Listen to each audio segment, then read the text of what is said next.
What's happening, good people? How you like the new digs, huh? Trying to get used to it myself. It's like I actually have room. And hopefully, hopefully you will appreciate all the changes that we have in store.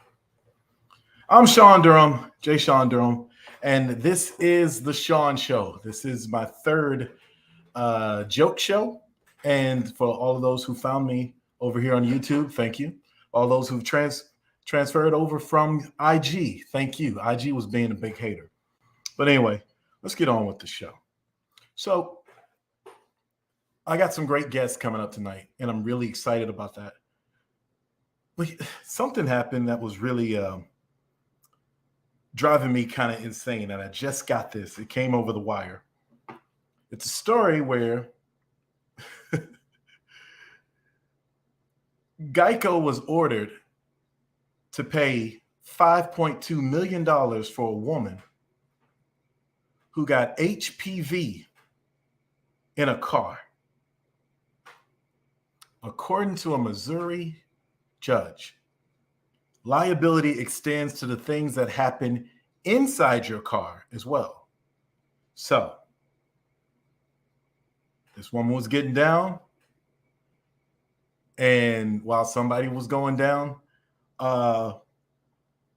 she was able to sue and win for $5.2 million. Have you ever in the history of your life heard of anything so ridiculous? Life's a joke, y'all. With that said, here's a new wrinkle. Credits.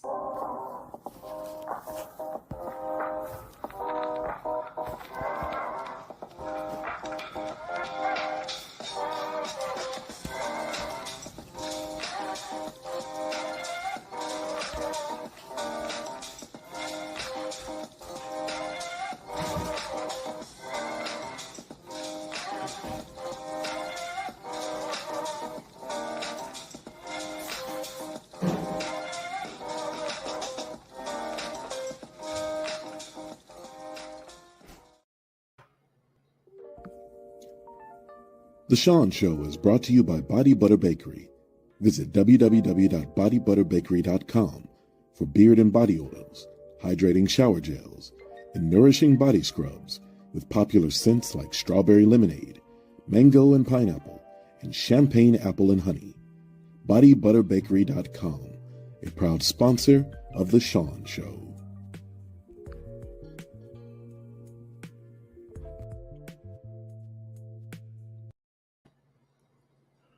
Look at that. He had like a whole thing of credits. That's kind of cool. So what usually happens here is that I would bring on my sponsor, Kim, from Body Butter Bakery. And she will be here shortly because she does have a fantastic deal to tell you about. But we're going to prep and move on with my man, Dr. Ira Davis. And before I bring him on, I know he's in queue. Before I bring him on, more features.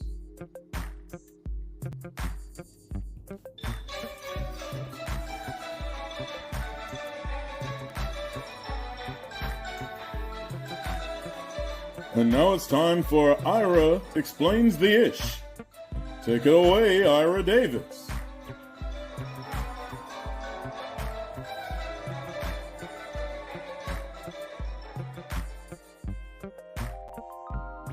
Dr. Davis. Yeah, how you doing, brother? Can you hear me? I can hear you just fine. I can't see you worth nothing. Can you hear me? But I can hear you. All right. I can hear you. Okay. I can see you. You look like you're underwater, but that's okay. You can't see me? I can see you. You know, you sort of, okay. Your redness, all right. Your redness sort of blending in with the cherry wood. I don't know what's going on. All right. No, I see you. I see you.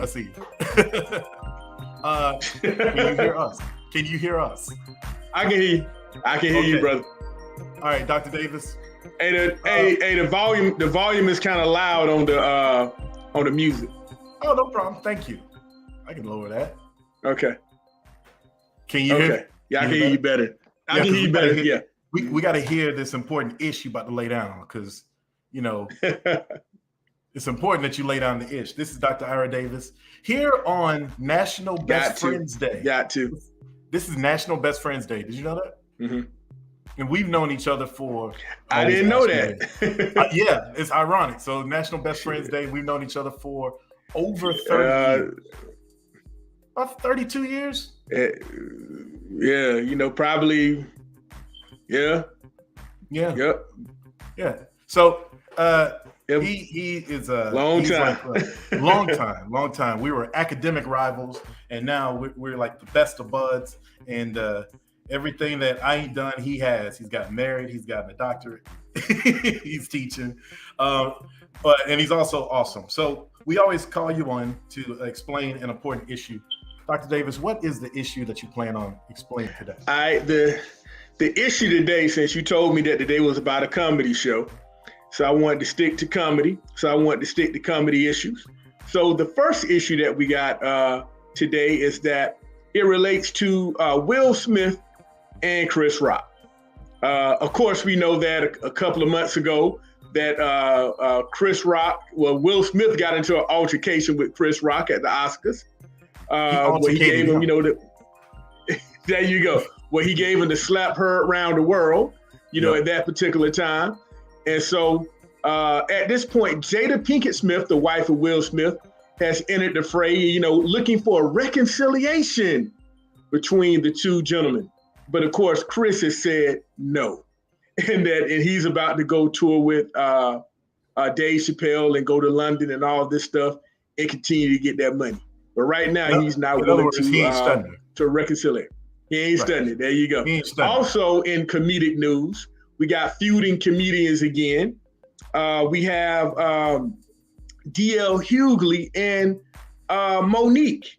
About a week or so ago in Detroit, both of them were scheduled to appear in Detroit.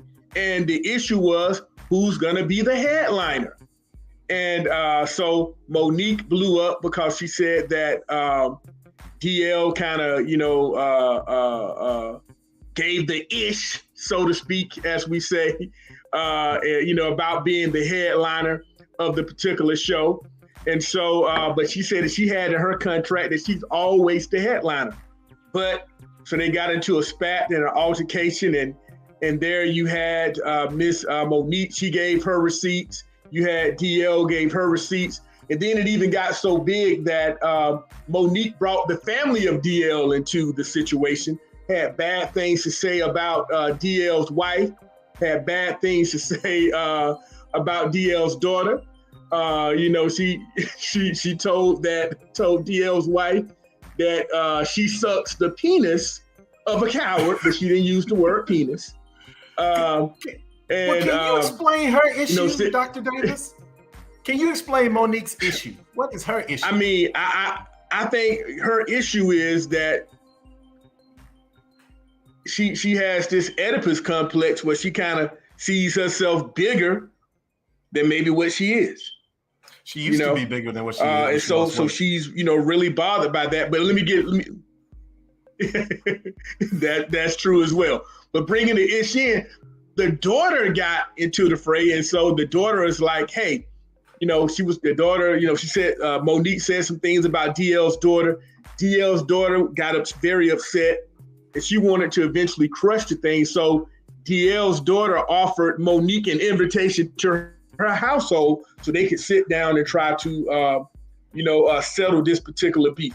But Monique has said, hey, your dad has a huge radio platform with millions of people that follow him. Let me come on the platform, and that, hey, I'll sit down with you and your father and we'll try to squash this particular beef.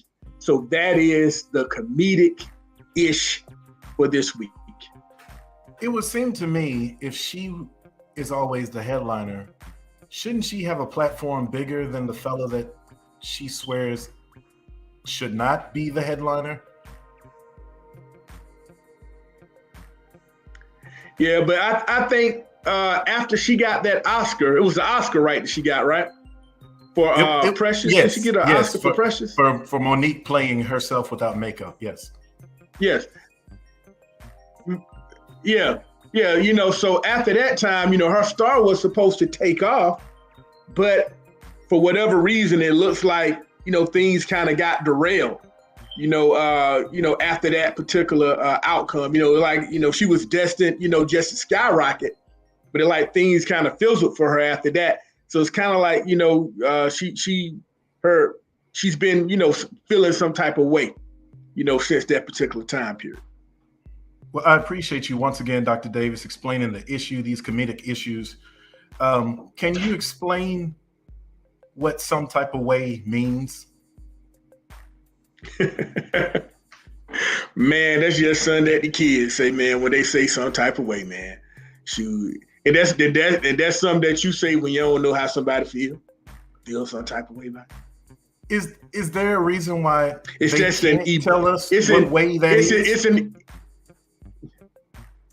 I don't know, man. It's an ebonic colloquialism.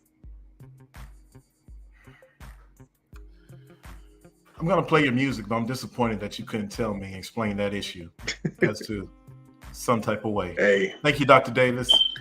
God bless.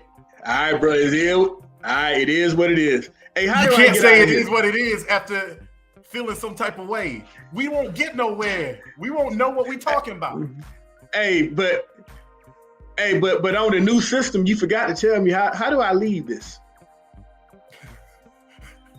I think I'm about to tell you now. This has been Dr. Davis. Let me see. You ass explaining the ish.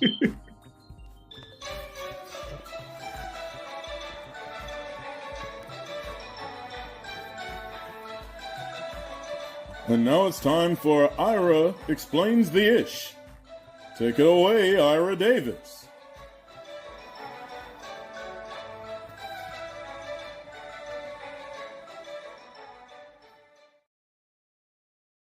It is a new system.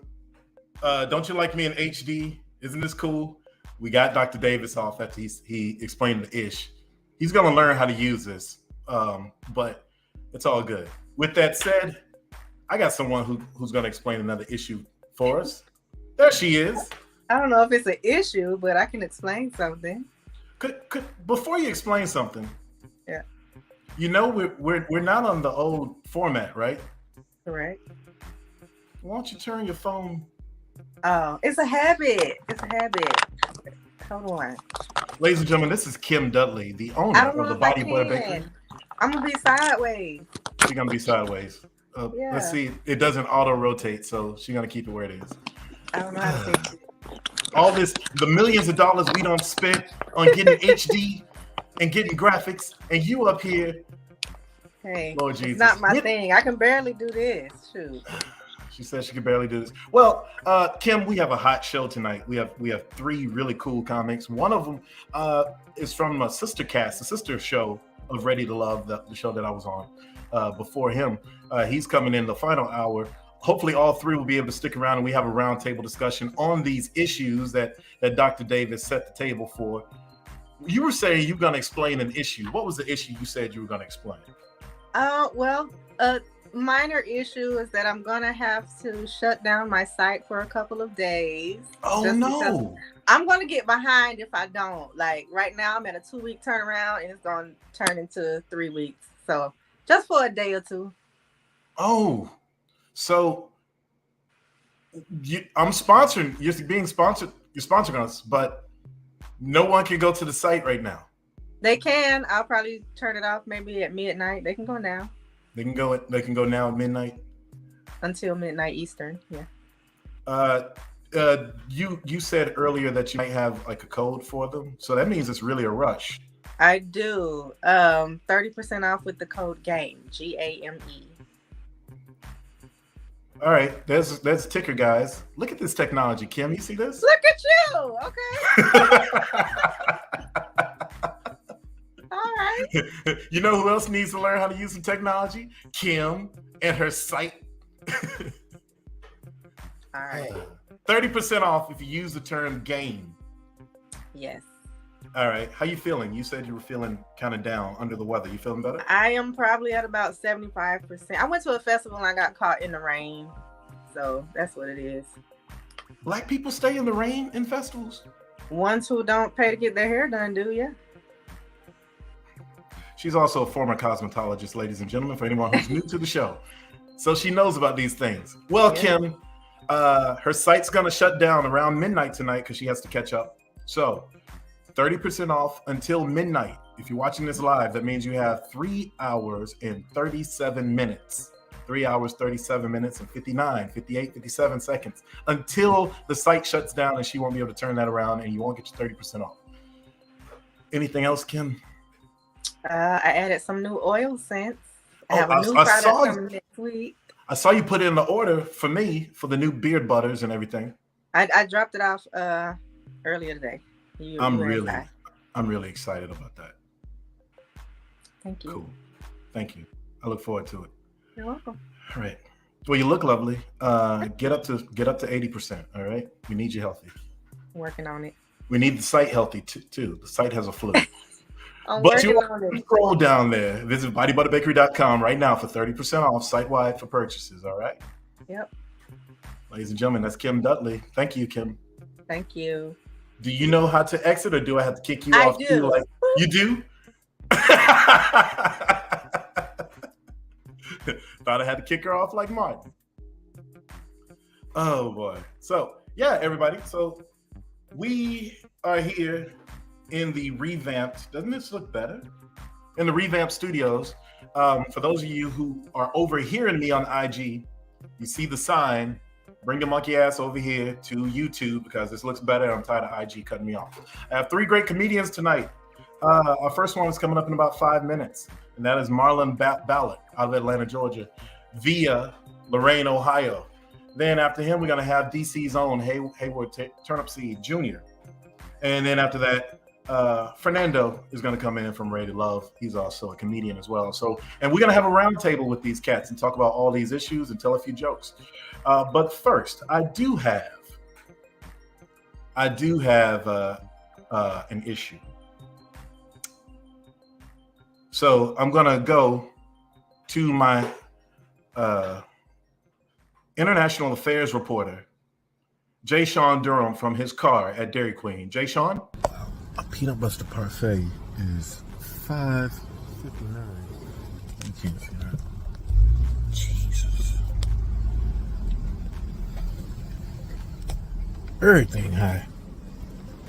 Putin need to get his ass off and over from Ukraine. Shit. Yes. Putin needs to get his ass out from over Ukraine. Shit. No truer words have been spoken for a peanut butter parfait that now costs $5.69.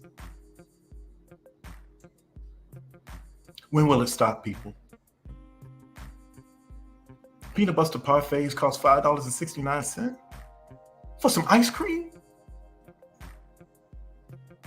The tyranny in Ukraine has to end so I can get a peanut butter parfait under $4. It's got to end.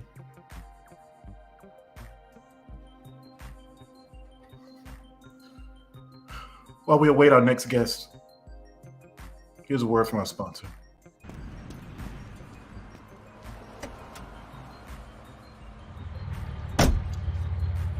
So, Mr. Jones, have you ever driven a car like this on a track before? No, I haven't. Well, relax. There's nothing to it. In fact, I can do it with my eyes shut. Wait, isn't that unsafe? If you can't see, you can't crash. No! Stop! Please stop! Worried that your IT network is at risk because of a lack of visibility? Wow! Work with Snow and Crayon to ensure you have 100% visibility and control of your IT network and devices. I just need you to sign this waiver! I've never actually done this before!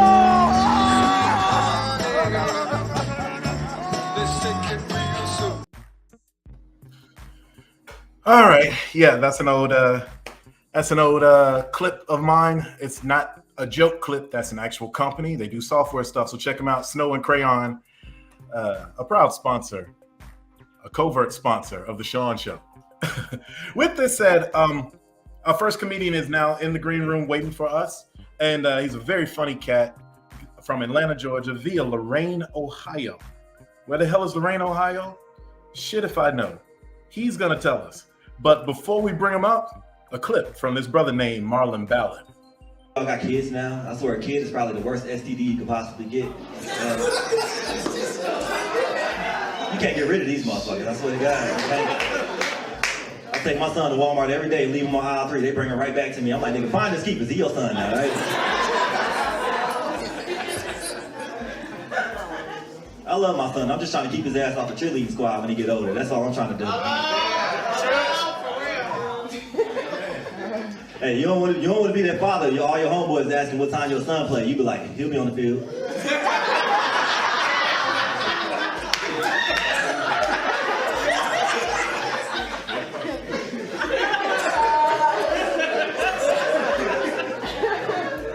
What number's your son? He'll be on the field. Don't worry about it. What does shirt say? Just say the high school. That's it. Your son run from the back like, ready? Okay. You like, what the fuck is this? That's very funny. Ladies and gentlemen, without further ado, the one, the only, Marlan Ballard. Woo, woo, woo, woo, woo. What's up, y'all? What up, bro? How you doing, man? I'm good, man. Glad to have you here on the Shawn Show. Welcome to the Joke Show, the Joke Game, episode 3 of the Joke Game. And thank you so much for taking my call. And I know you got a busy schedule. Y'all cats are always on the road. Are you in Atlanta right now, or where you at? I'm currently in Atlanta right now for the moment. All right, cool. That's a very funny clip, brother. I appreciate it, man. I appreciate it so much, man. It's cool seeing back when I was funny. Yeah, what you talking about? You look 20 now. Like, okay, so what's funny is that you call the kids STDs, but they kind of are an STD, right? Like you said, you can't get rid of them. That's a very clever metaphor. Nice turn of phrase. You can't get rid of them, but if you do, your ass going to jail. Well, did you see? I don't know if you caught me in the first part. There's a woman who got HPV in a car while having sex, and she sued Geico because she got HPV, and Geico had to settle $5.2 million. They gave her the money? Yes. Look, here's the thing. I worked for Geico for 10 years. They might take that shit to the Supreme Court, because bro Warren Buffett ain't playing that. But yes, 5.2 million. She might be onto something. I need to catch something in the back of a car real quick so I can go get paid. Nah, you're gonna be like that dude who go to the nuclear waste joint, roll around in it, and try to get Incredible Hulk gamma powers, end up having cancer. I might just, man. I might just do that. I'm about to, I'm looking for a get rich quick scheme now. Nigga, gas $6. I ain't got time for this. I need to get some money. Oh, that's why I'm at home. You asked was I in Atlanta? Yes, I'm in Atlanta. I'm home. I ain't going nowhere. Well, tell us about yourself. So I know your bio. You in Atlanta by way of Lorain, Lorain. And it's Lorain is 35 minutes outside of Cleveland. So I'm in far metro Cleveland. So everybody up there crazy. But isn't Akron the same distance? Is that a different direction? Akron is south of Cleveland. Okay. So Lorain is west of Cleveland. All right. And how old are you, brother? I am 31 years old, my brother. 31? 31, man. I know. Well, ladies and gentlemen, that's all the time we have for Marlan, young ass Ballard. This joker ain't even the age of the jersey he got on. Poke high. Hey, 4 touchdowns, 1 game. Four touchdowns. Al Bundy. Hey, he from Ohio too, so I got to rep Ohio, bro. I got to rep. When the president is hardly heard of, the football team can't be that good. Hey, Polk High. No one cares about James K. Polk and his manifest destiny. Come on, man. Come on, dog. Well, all right. So tell us. I'm from Macon, Georgia. Okay. Right, Macon, Georgia. so the concept of the Shawn Show, people who either are close friends of me or in my Rolodex, when your generation wouldn't know what a Rolodex is. I've had a Rolodex. I know what a Rolodex is. Yeah, all right. You ain't using a Rolodex though. A little bit. I was raised by my grandparents, so everything that they had, I listened to record. Like I'm one of them kids. I'm an old ass soul. Grandparents. I was raised by my grandparents, man. Well, I used to get paper cuts on Rolodex. That's how much I used to use them. But the point of the Shawn Show is that we use people who are doing great things in my atmosphere. Either I know you very well or I don't. And we became Facebook friends some kind of osmotic way. You knew somebody who I think knew one of my great friends who passed away like 12 years ago, Christopher Pugh, right? I think he's a fellow comic and he's down at Statesboro, what have you. But long story short, you're in my realm, but I don't know anything about you. So folks who don't know anything about you, tell us a little about yourself. Oh man, like you said, from Lorain, Ohio, been doing comedy 10 years. I was discovered by Miss Shantae Wayans. If y'all know who Shantae Wayans is, that's Marlon's niece. She's been in a couple things with him. I run R&B shows around Atlanta. Also do comedy. I'm starting to book people. That's pretty much in a nutshell. And I'm an old ass soul. My man's talking about my age, man. This cocoa butter and Jesus right here, nigga. I drink water and I take care of myself. So I ain't about to look like my friends. Okay, you mentioned Jesus. I saw where you put Pentecostal. Yes, I was raised Pentecostal. Definitely. Raised Pentecostal. Oh yeah, people. As soon as you start church, people falling out, everything. Shout music already. People jogging around the church. Things do no good. The suits are sweated out. Oh yeah, absolutely. Yeah. I was one of those kids that when your parents catch the Holy Ghost, you start crying because you're scared. You don't know what's going on. That was me. It don't sound too far from Black Baptists from a country ass town. So. We took when a Pentecostal church wasn't available, we settled for Baptist or non-denominational. We'll as long as a black church, so we'll settle for other stuff. So when you're doing comedy, because I've heard your gigs, you're using some words. Does religion come into play, or do you sort of throw that out the window? Do you still have living relatives who might shame you, or what? No, because they talk all the same shit I do. So I'm like, I learned it from y'all. So they religious, but they ain't. They're religious in church. As soon as they get out of church, they're like, F this nigga and all this. So I'm like, okay, I learned from y'all. So like, it's okay. It's okay. That's very typical of black folks, want to be all religious, but as soon as 501 come around and all the people who ain't living in the household is gone, everyone's cussing, including grandma. Oh, as soon as we get out of church, like my grandma, she'll go to church and pass out and everything. I'm like, yo, you just damn near killed me before we went to church. So how you in here praising Jesus and all this shit? Like that's not Jesus like. It's not. My granny on my dad's side kept a can of Metamucil beside her so she could spit her tobacco juice into it. My granny was dipping snuff. That's nasty. That's nasty. Yeah, well, that's old school granny. So that's some old shit. Now, see, my grandma, like when we were sick, we had to take Malox. Remember Malox? Remember that shit? Why y'all had to take Malox? I don't know. Just her remedy to everything was throwing up. Yes. Exactly. Her remedy to everything was throwing up. Oh, you got a cold? Here, drink this and make you throw up to get everything out your system. I'm like, why is that your solution to everything? Oh, like Epicaf. So it's like black Epicaf. Malox is like black Epicaf. That shit was white, and that's why I hate anything white now. Whipped cream, all that shit. I hate it. I don't like it. Marshmallows, no. Well, a lot of white things are not done as well. This is the Shawn Show, the Joke Game 3, and I had a long ass title because there's a whole bunch of stuff to talk about. That is a long ass title. It is a long ass title. But before we get into some of these headlines, how did you get into the joke game? What were you trying to do before you said I'm going to try this stand-up thing? Were you working a regular job? Were you credit card processing? What was your story? Man, I'm still working a regular job, honestly. Like comedy don't bring in that much money. I mean, when you on top, yeah, it do, but I don't have, the gall to, you know, just do that shit full time because I'm gonna end up homeless. I'm not doing that. So I really didn't want to be a stand-up comedian. I was a big fan of comedy growing up. I was watching D.L. Hughley's, Martin, Chappelle, Eddie Murphy.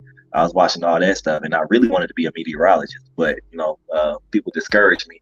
It was like, you too ugly to be on TV pointing at a map. So I'm like, fuck. So wait a minute, why they discourage you from being the next Al Roker? Man, and I look at them now, they doing DoorDash. I'm like, bro, I would have been way better than you. So how you gonna discourage me from doing something that your ass around driving, delivering people food? You a middleman for McDonald's. Like, nigga, come on now. Were these cats from your claim in Ohio? Yes. Your old Ohio yes. Yes. Definitely. So what's Lorain, Ohio like? I got a feeling it sounds a lot like Macon, Georgia, except a little bit smaller. Macon just made some headlines because it was on the map that everyone showed me for mass shooting since Uvalde. Thanks, Macon. Everyone kept pointing that shit out to me. Yeah, Macon's a home of mass shootings. I ain't know there's enough people there to have a mass shooting. They keep shooting them up. But yes, Macon, in fact, I'll tell you this little fun fact. Macon used to be in the 90s, throughout the decade, consistently ranked as one of the major crime capitals of a city under the size of like 400,000. Macon, Georgia. So damn. Yeah. But anyway, is Lorain anything like that? Are they thugging like that? Huh? Yeah. Well, roll up your windows like that's gonna like stop a bullet. Why people say, hey, it's a dangerous neighborhood? Let's roll up the windows. What are the windows gonna do? The window ain't gonna do nothing unless you got a bulletproof what you call a Tesla or some shit like that. It ain't gonna do nothing. Yeah. Lorain is it's hood and country. My city's hood and country. So literally we have Amish people once you leave the city, but in the city, like I don't have to worry about nothing because most of them crazy niggas are my family. So I'm protected either way. So I'm safe. So everybody in your family, the crazy ones. Are you an only kid? No, I got 4 other siblings. I'm the oldest. You're the oldest. Okay. Mm-hmm. And yep, I'm the oldest. I got 3 sisters and a little brother. What was your family situation growing up? Was your dad around, or your mom and dad nuclear? A single parent home. I was a military brat. I spent time with my mom while she, was in the Navy, and my dad, he was in our life, but we kept moving around, so I didn't get to spend as much time with him as I wanted to. So me watching TV was pretty much TV raised me, if you could say that. So I was alone with my older sister. She was playing with her dolls and shit, and I was in there watching the reruns of In Living Color. So it was that type of life. So I'm class clown, getting kicked out of school, shit like that. So that's pretty much my childhood. I ain't gonna lie, you name dropped some really good Generation X era. That's my era, Generation X era comedy. You were talking about the sitcoms earlier. You were talking about the comedians earlier that you listened and watched, and then you just dropped In Living Color reruns. So you definitely a student of stuff that I like. Maybe that's why I gravitated to your brand of humor.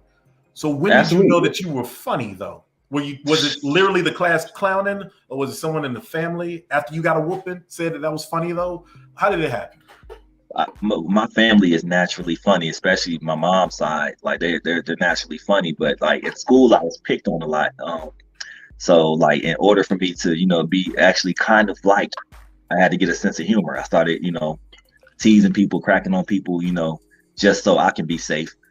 And I regret I took it a little far sometimes with a couple of the friends that I have, but I was covering my own ass because I was tired of getting picked on. Imagine moving from Maine. My mom was stationed in Maine. Imagine moving from Maine and then going straight to Memphis. So you go from being the only black student in the school to being around a bunch of black people that grew up listening to 3 6 Mafia, listening to 8 Ball MJG.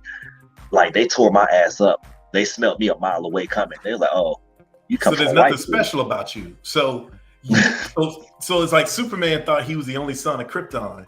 And then he discovers Kandahar exists and like, I'm the 4,000th nigga here. And there's Joker stronger and more X-ray vision-y than I am.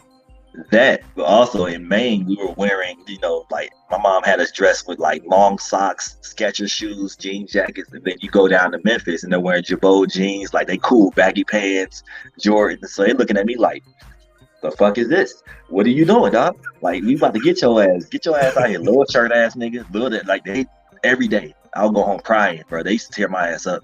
They did.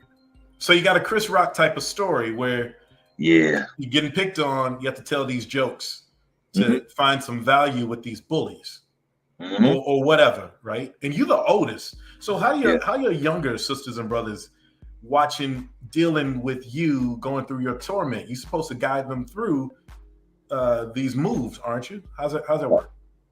They, since me and my oldest sister belong to my mom and dad, me and my my next step sister, and the other kids belong to my dad. So my sister, she really didn't go through that much in school, but when I came home from school, I really I bottled everything up. I didn't really say much because I didn't want to be picked on at home. I'm like, they find out I was get my ass with at school, and then I don't want that problem because if your mom come up to school raising hell, they're like, oh, this nigga told his mom, like, come the fuck on, come on, dog, that's what you gonna do? We just playing with your little ugly ass. Like, I didn't want that problem. So, I never really told anything. I just bottled it up, studied, studied their approach, and then just hit them before they hit me when I got off the bus. So it was that. Do you remember your first Your Mama joke or whatever? My first Your Mama joke, I think I had told this one dude, I'm like, hey, your mama's so fat, she left the house with high heels on and came back with flip-flops. And he tried to beat my ass after school. He tried. I'm like, I was Googling Your Mama jokes like in the computer lab. So I was like, you were Googling Your Mama jokes. Yeah, I was hitting them. I'm like, I'm gonna hit him with this one. This is a good one. This is a good one. So I was literally like I was ahead of my time because I was using Google and Wikipedia before anybody knew about it. I was Googling shit. What tell me the anatomy of a joke. How did you learn how to construct a joke? My joke writing process is different. I'm not braggadocious or nothing, but I go off memory. If I go on stage, I'll talk my way into a joke, and once I hit them with a punchline and they laugh, I remember it. And then I just add on to it from there. So I really don't write jokes down on a notepad. I just think about what I want to talk about, go on stage, do it, remember what got laughs and what didn't get laughs. Work on what didn't get laughs and keep whatever got laughs. So that's pretty much my process to joke writing. Well, so tell us your type of humor then. Is it just regular basic stuff? Because, I showed the clip. You're talking about, hey, I got these kids. The piece before that, I had to cut it somewhere, was you were talking about class reunion stuff. Very relatable stuff.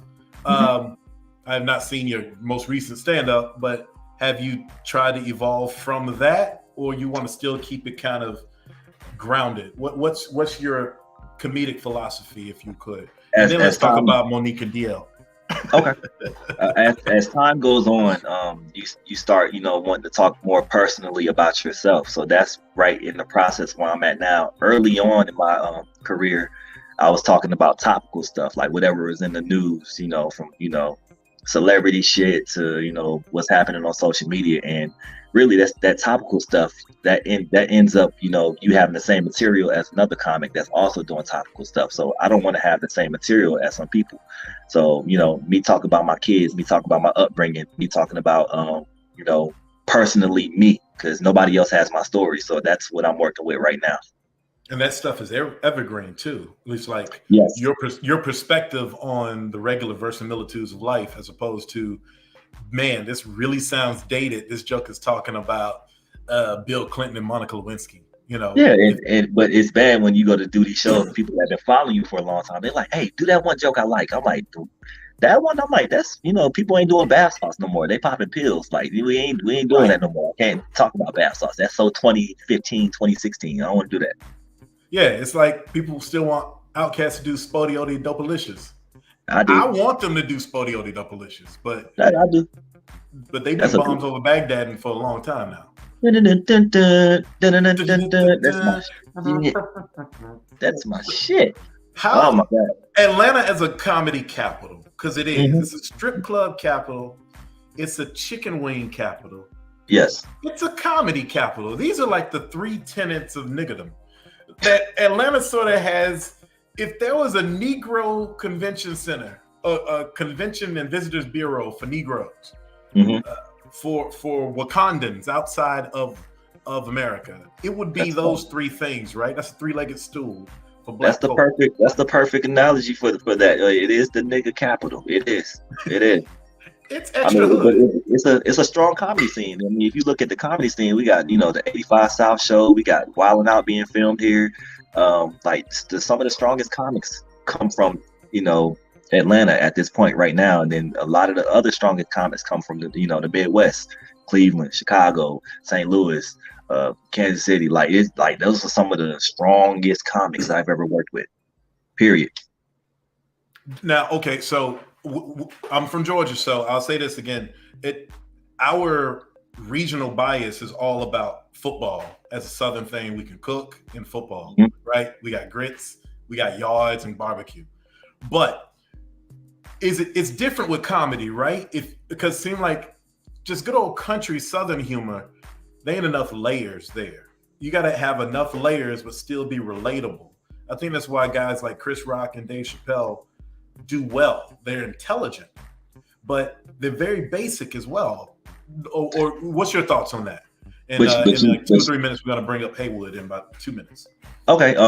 Pretty much like people said the same thing. I'm a big hip hop fan, so I'm gonna use a reference. For a long time, people said the same thing about Southern hip hop. Like it's not enough layers. Y'all ain't got the bars. Like y'all country as hell type shit.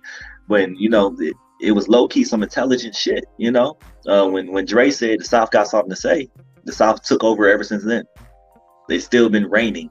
So it's really, to each his own. Like some of your favorite people gonna be from the North, some of your favorite people gonna be from the South. It's balanced. So like the South actually has a lot to say when it comes to comedy.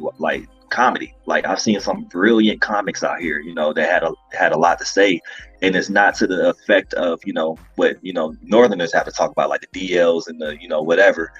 Like Carlos Miller down here is like one of the greatest comics I've seen live. Like that motherfucker can go, and it's some country shit, but it's funny, it's clever, it's unique.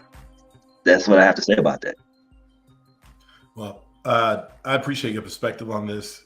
We about to really mix it up, though. We about to bring in my man from DC, Haywood Turnipseed. I see him in the Greenwood. I see him in the green room right now. He's getting his joint together.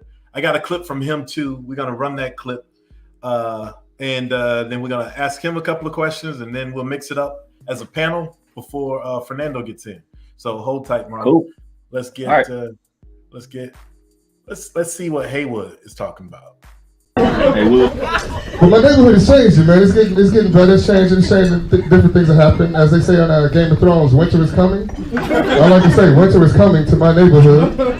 No, really, we have White Walkers. I'm serious. White people walk everywhere. White people walk more than civil rights workers. I think you call it strolling. Is that the word, strolling? What do they know? Strolling? I was like, I know too many black people with new Jordans for a stroll to be a reality. You fuck up the resale value. You try to walk in Jordans before you put them on eBay. So we have white walkers in my neighborhood. We have day walkers. People have jobs. We have fathers. All kind of mystical, magical creatures. All of this. I really like the sequencing, because they had to be. We could just ask him, because I'm just curious. How did he know which one to bring in? To be last week, man. And there's Haywood Turnipseed. Which one did you say I want to end with? Because the people with jobs is almost as funny as the people with fathers. The day walkers. I know there's a rule of 3 with comedy. First of all, Haywood Turnipseed Jr., ladies and gentlemen, at Woody Seed, and Marlan Comedy is at Marlan Comedy right there. Bringing him in. Explain that joke real quick, and then we'll bring you in with a proper introduction. Oh, well, first of all, thanks for having me. Peace, Marlon. How you doing, brother? Peace, brother Shawn. Good to see you again, man. I'm glad you reached out. That's just, you already know, rule of 3, right? So you say something, you tag. That's just like punching bag. Boom. White walkers, we need something after that. Day walkers, and then fathers. It just rhymes. Did you get greedy? Because you had 4, and it was like, damn, I gotta get that one in. Is that one of those where the joke gets greedy? You know, y'all have to tell me about this. I just want us to talk shop. But do you get greedy because like, damn, that's a good line too, and you don't know how to edit yourself, but you're trying to squeeze it in there too. Oh yeah, I mean that happens constantly. Like you think you have something sometimes, and then you don't have it. So you just keep working it, punching it until you get it, and then sometimes you go overboard, right? You just like what sort of like a list, like a grocery list. You know, you just start putting stuff up, and then go with this fit, with this fit, with this fit, with this fit, with this fit, and then you hit mic after mic after mic, and then try them all out. Sometimes you wind up with an embarrassment of riches where you're like, any one of these can go. That's really cool. That's like when you have a good. We put together playlists or mixtapes back in the day. Sometimes you just can't fit everything on there that you would like to fit on there. Right. So you just fit the highlights, the ones that really. Now, okay, so Marlan's an old soul, but I don't think he ever had to negotiate a 60-minute tape, which was a long time, Marlan. That's a long. That was a long ass time when you had 30 minutes on one side. Now, Haywood, the problem was you had to time that shit just right, so you wouldn't cut that song in the end. You don't want to flip. No one's got time to flip that shit back over. That's it. Because like a playlist, right? A playlist can really be extended.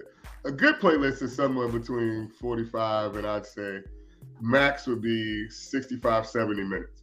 Because people's attention span really isn't that great for a sitting moment. This is why people enjoy going to movies or they enjoy coming to comedy shows, because then they can dedicate their attention to that, right? But for us, when you get a good 45 minutes, right? You get a good, just in that bit right there, that bit's a 5-minute bit. You get a good 5 minutes. Sometimes you just have to cut that off right where it is because the audience is going to take it everywhere else it goes. And then that's when we get into what we call punching and tagging. So punchline is the one that you prepare for them to laugh on. Taglines can come to you in the moment, and you will find better taglines. I mean, that just happens. You'll find better ones until the joke completes itself. So it's like a work of art, and the fact that no art, like Da Vinci said, no art that he worked on was completely finished. Because as an artist, you continuously see it and you go, I could, but then you do have to abandon it. You really have to let it go and go, ooh, that I know what I want to do, but if I do too much, I could George Lucas this thing. And hilarious. Well, and Marlon, you could jump in anytime. Now that we're talking shop as a group, let me tell you something. The same thing can be said for barbers. I'm the son of a barber. Yeah. My dad, I used to watch my dad religiously. God bless his soul. And I would watch him cut hair, and he was a master barber. He wasn't just a regular old schmo. He was a master barber. And I'll look at him and he'd do stuff and whatever. And I see my uncles, and my uncles are still fidgeting with it. I say, well, Dad, how do you know when to stop cutting? Mm-hmm. He said, well, son, first of all, if he stays in your chair, you ain't going to make more money. And then he says, secondly, sooner or later, you got to let this go before you fuck it up. So don't be greedy. You did well. Get on up. Now, if the dude gets up and you see like there's a little line that can be corrected, like you get in there and you touch that up real quick. But then you got to let that customer go and you see him next week. So maybe that's the same thing with comedians as far as the whole term, the metaphor, cutting up, right? When y'all are cutting up, y'all got to know when to let go and when to be like, I'm going to stay on this joke a little bit longer. Marlan, I'm going to volley this to you. How tough is it for you to stay on a joke, to like when you start riffing off of what you wrote? How does that work for you? If I'm feeling it and everything I'm saying is hitting, I'm gonna keep going with it. I'm gonna milk that fucking joke until I can't no more. Mm-hmm. But me being a very brief person, I touch on the topic and then I'm on to the next one because I'm not gonna beat a dead horse if it ain't working either. Mm-hmm. So, like I said, if the crowd is going forward, I'm gonna keep going. If not, then we're on to the next subject. Get up out that chair, like your dad say. Mm-hmm. And Haywood, so you DC? Mm-hmm. Are you born and raised DC, Haywood? No, born and raised. No, I moved to DC in 1995. Originally, I'm from Gary, Indiana, but I came here. I joined the Air Force. I came here and stationed on Andrews. So both of y'all are military cats. Both of y'all are Big Ten cats. Mm-hmm. Lorain, Ohio, Gary, Indiana. Mm-hmm. Both of those places are he right up the road. Right. Yeah. in the Negropolis of the Gary, Indiana, Lorain, Ohio, Negropolis. You'll never see that green book atlas, but like wow. So, but you moved down south, Haywood. How long you been down here? And now I've been told by our mutual friend Leon Scott that there's a DC comedy vein. There's a difference in how DC comedians do things. Do you see it? Do you feel it? What do you feel when it comes to DC cats for you? DC is a mecca. It's just like Atlanta, man. So you have you have the folks that are from here, right? So I mean, you got the Washingtonians. It's DC, but it's such a welcoming environment. It's such a cool place for me. I mean, I've been here 27 years. So I came here when I was 19 years old. So I was just fresh out of like 1 year in college and then moved here in the military, and then never left. So it's a when you talk about comedy, the folks from DC. I mean, you have Tony Woods. Of course, you got Dave Chappelle, but then you got like Patton Oswalt is from this area. You know, you have Tommy Davidson, Walter Sykes is from this area. Dominique. So I mean, D'Artagnan, who rest in peace. DC just has a vibe, right? Huggy Lowdown and all those cats. I mean, okay, they got so many one of the number 7 markets in the world, right? I mean, it's the number 7 market when you look at it nationally, and it's a market that has everything you're looking for from a comedic angle, to me, because you have the political side, right? Which is what everybody sees. But DC is not just politics. So when we got to get down in the barbershops, everybody talking politics. You know, we're talking about what we talk about on a regular basis. So you have that knowledge base. You got Black folks who have educated themselves. You have Black folks who are educating other people. Then you have people who are coming from other places to really try to change the world. But then you also have, like, when you go out in Charles County, or you go down in parts of Virginia, or you go out in Maryland. I mean, you have rural areas also. The Woo Jesus part. Woo Jesus. Exactly. I mean, the Woo Jesus part. You have sundown towns in this area. You know, I live 45 minutes from a place. I'm like, I wouldn't hang out there after sundown because it just is what it is. So I say that to say, the idea of being funny in front of different types of people, the whole thing is to find your voice. You're going to find your voice if you get up in front of different folks. When you're talking to your people, you're going to have your language, you're going to have your cadence. A very good comedian, Lawrence Owens, he must say, you know, amongst your friends, that might work. But if people don't know your slang, if they don't know your lingo, if they don't know the dialect and your tone and tenor, then all of that is coming to them at once. So how do I get this through in the first 30 to 45 seconds, right? So really, it behooves me to learn who I am and what I am saying so that I'm on that mark every time. And everything else is just getting. Here's the key to a really good comedian, and this is just something I've found out. You don't start with your first stuff. You probably want to start like, I use the Star Wars analogy. I mean, he just started episode 4 with Princess Leia being followed by Darth Vader. Everybody's like, what's going on? We should know what's happening. I mean, and that's kind of how you want to attack the audience. They should be like, yo, I know this person already. So now I'm keyed in and tuned in. And then the rest of it really is just like what Marlan was saying, you know, you the stuff that you're going to beat, you beat. The stuff that you're going to leave, you leave. And then that's you working on your act. But everything we do becomes special ready because DC, and I've been to other places, I'm sorry, DC, the dudes are in the barbershop are funnier than I am. The cats on my corner, MLK and Malcolm X, are funnier. I mean, they are. All I gotta do is go listen. You're talking to the son of a barber. I lived in the barber shops. Them the funniest motherfuckers you will ever. It's hilarious, bro. In the history of ever. Write you it can't down beat them. and go, I'm gonna put, that's a lyric. And then you start hearing things like Marlan talking about like Dre, you start hearing things, that's a line. I don't know where it's gonna go yet, but that's a line I'm gonna put in the act. I might have got fathers from hanging out with the cats when I moved into the neighborhood, because as the neighborhood was changing, dude was like, yo, I remember this conversation. He was like, you know, you see all kind of stuff. You see fathers, all kind of stuff we ain't seen in a long time. And then you started to, you got the tenor of him and you started to vibe off of his cadence. Yep. And that's where you got the listings. Yeah. Right. What other mystical, magical creatures go with that? So then... Well, let me get some of your biography in here. We got about 5 more minutes before Fernando Savage. Fernando's about to pop up in here real quick from my sister's show, Ready to Love. I was on the first show, Ready to Love. Whatever.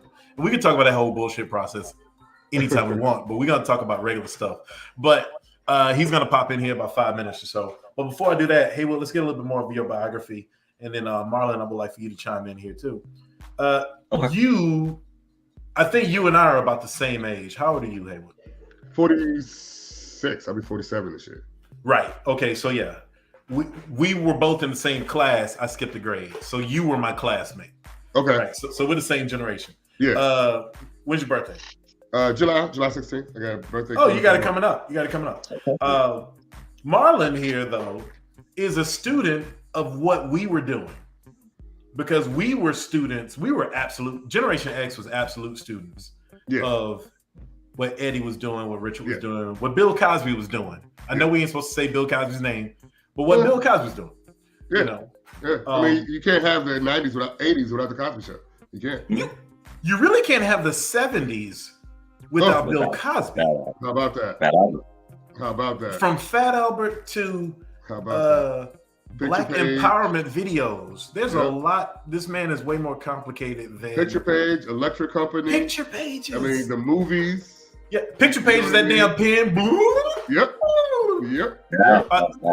Fat Albert was our crew. That was my crew growing up. I mean, that was the homies. OBKB.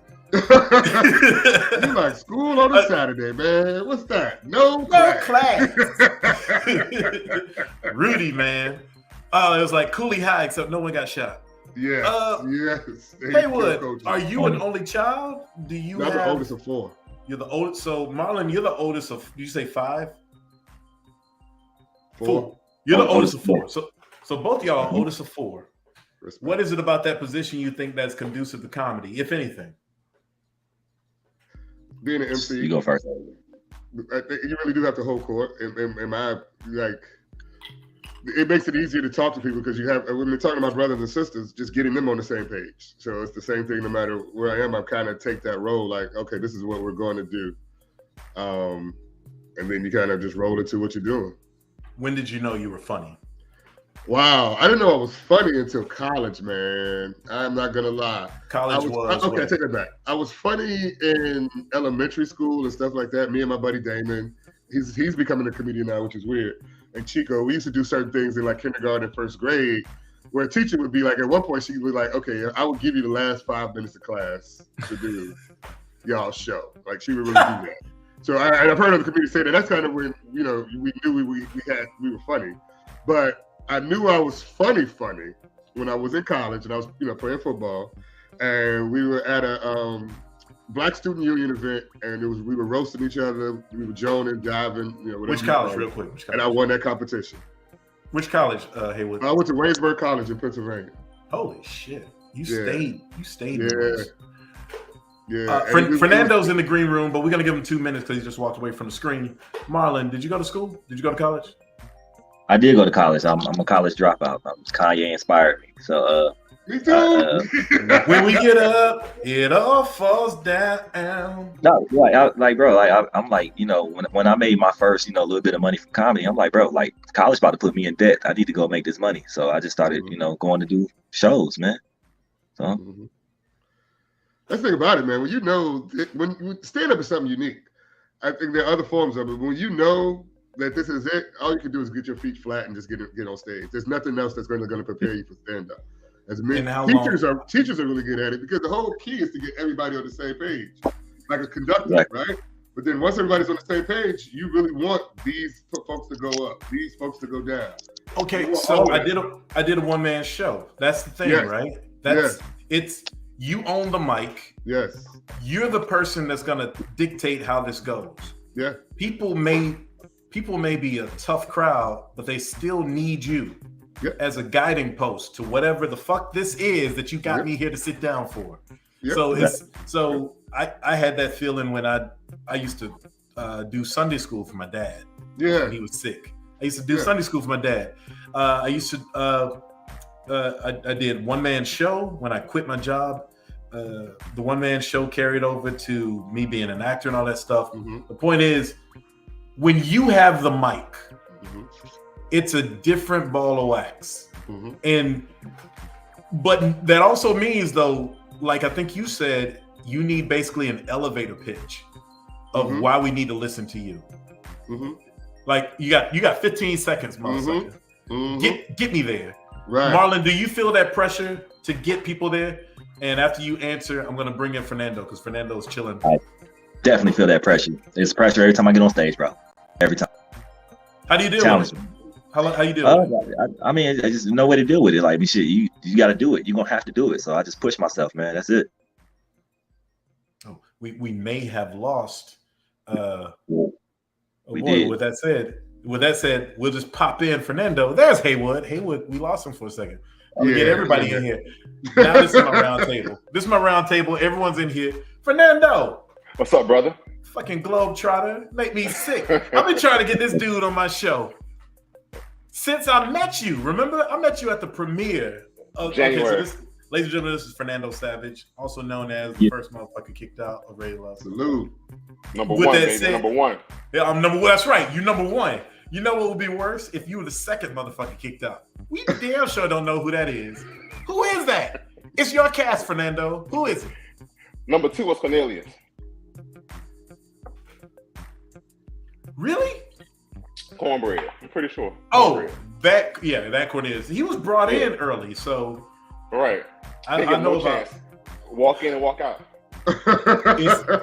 Ladies and gentlemen, it's the top of the hour, sorta, depending on when you watch this. It's actually 5 minutes past the second hour. But this is Shawn. This is the Shawn Show. I'm joined here with Marlan Ballard from Marlan Comedy. Follow him that's your IG, right? Everyone's got their IGs up. At Marlan Comedy, and that's LAN, not LON. Yes. Marlan Comedy. Haywood Turnipseed Jr. the Third. At Woody Seed. And of course, my man, Fernando Savage, who really should have Globetrotter, because this motherfucker is always talking about the places he's been. If you look at his shit, at Try Being Savage on the IG. And we're going to get some biography out of you, Fernando. And then, fellas, if you don't mind humoring me for the next 20, 30 minutes, let's talk about the headlines. With that said, Fernando, what's up, brother? How old are you? 35. What made you get on Ready to Love? Because I know why I did it, and I don't like the answer I gave myself at all. I was ready to love, and I thought I was going to find love. So I went to a situation that had folks that were trying to find love as well. Unfortunately, my love wasn't there. That you thought they were trying to find love. That's what they said. That's what they said, right? Were they about it? I don't think so. That's what they said. Now, when getting to know you, you said, hey, I do some stand-up too. Tell us about your stand-up journey. What's up with you as a comedian? Okay, I apologize for saying I do stand-up. I ain't there yet. I'm just a funny mother brother. I'm funny because these folks right here, these comics right here, these folks is comics, not me. No, these bros have had shit thrown at them. Right, you know what I mean? Shoes, tomatoes, all that. I ain't there yet, okay? I can barely get a reel done, all right? But in general, like, I'm a funny guy. I'm lighthearted. I always have a good time. I'm always ready to laugh, and I'm funny. I'm just funny as shit. So I'm just here to laugh with you guys and have a conversation with you all and put a little funny twist to it. So I like this. So this is kind of why you guys are an ideal panel to me. Haywood, you're older than all of us. Motherfucker, Griot, you the oldest one. Thank you. Marlan, you're the generation below us, but you put in a lot of work. Fernando ain't done nothing. I'm just kidding. I ain't even on TV yet. I can't call. He's like, I just made myself a drink and said, "What's going on?" But no, like, just kidding. But no, like you're interested in it, and I have done one-man shows, and also I'm a comic actor, but I've not just been on the backs. I've not just been on the brunt of jokes that I know I've written, whereas you guys have. So there's 4 varieties of joke here, right? 4 varieties of funny. And so, Fernando, why are you curious about the comedy game? I've always loved Martin, folks like Richard Pryor, and just the truth behind what they're saying. I think a lot of times, the jokes are funny, but look at somebody like Eddie Griffin, somebody like Cat Williams. You're going to learn from them too. So I felt like being a comedian or just respecting a comedian, respecting their craft, because these folks are telling the news, they're telling current events, they're teaching you, they're advising you, and they're funny while they're doing it. So you're entertained while you're learning. I think that's a skill set that's not as appreciated as it should be. Now you be more, right, Nando? Be more, Baltimore, East Side, Baltimore. Baltimore. And you got to say Merlin, like the wizard, like Merlin. It's not Maryland. It's Merlin. Merlin. And Haywood's from Southeast, which is essentially Maryland. Southside. DC. Well, he's not from there. He's from a different Maryland. He's from what we call Gary, Indiana. I heard about that. and Marlin's from Lorain, Ohio, which is no walk in the park either. So for all the shit talked about Macon, Georgia, y'all about the country's niggas I've ever seen on the show. Are you a Macon Marlin? I'm a Macon Marlin. We are Macon Mac. Are you from Macon? Mactown. I got homies from. I'm going to Macon in a couple weeks. Good luck to you. Godspeed, son. Mactown, where we put the smack. We gotta talk. We gotta talk. We gotta talk. Real quick, Nando, and then we're gonna get a round table going on this bullshit news of the day. Nando, and first of all, thank you, because you just got into the job today, right? You started going back to work, into the office. Well, right? no. What happened was today was a happy hour dinner. So it was all the way out Tyson's Corner. So I just drove out there early to beat the traffic. So I was in the office. Are you live in Baltimore? I live in PG. I live in front of the Redskins Stadium, or Commanders Stadium. Oh. So I live right in front of the stadium, right there out my window, right here. Oh, I know exactly where you are. I know exactly where you are. Yeah, either way, that still sucks. So, Ready to Love. How have you had much of a profile boost? I mean, you were on there for just the first episode, though, which I always said that they shouldn't eliminate people on the first episode. What was your experience like, so we could put a buttonhole in that for the few people who showed up for Ready to Love shit? I'm so tired of y'all, but we're gonna answer this question and move on. Go ahead, Nando. I'm happy I was eliminated early because wasn't shit there for me. Period. Word. I ain't even gonna hold you. Like, what did you want? What you want? It would have been nice. A good, use the right words. Somebody more my speed. So I just feel like the ladies that were there just were not. I mean, you see, I'm always out of town. I'm always traveling. Faster or slow? You need it faster, right? I need it faster because the only girl that was kind of like me, they said that she was a hot. She was outside too much. She was outside too much, and she wanted to be in the streets too much. Oh, we're not gonna mention her name, but I know we're not saying names today. Exactly, right? So, and she felt a way about it during the reunion. You watched the reunion. You know what's so funny? Mad about it. That woman was mentioned earlier by movie title tonight. Okay, got you. Understood. Yep. You know, I don't know what Monique and DL are doing though, but yeah.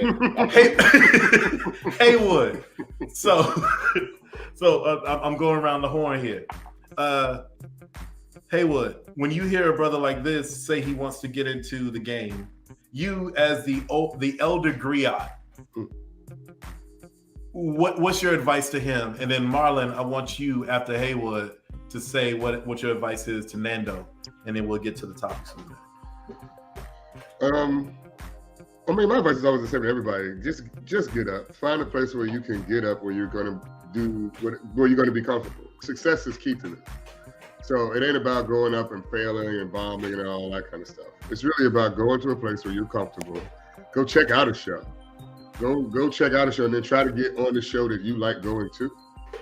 And then from there, it becomes, this thing should get easier. I mean, the business is what it is, but what we do should get easier. It's just like any other career. As you start getting better and better at it, you start finding, oh, okay, I can do this, I can do that, I can do this, I can do that. So it's treat it like a business, and treat it like a career, but also treat it like it's something that's fun.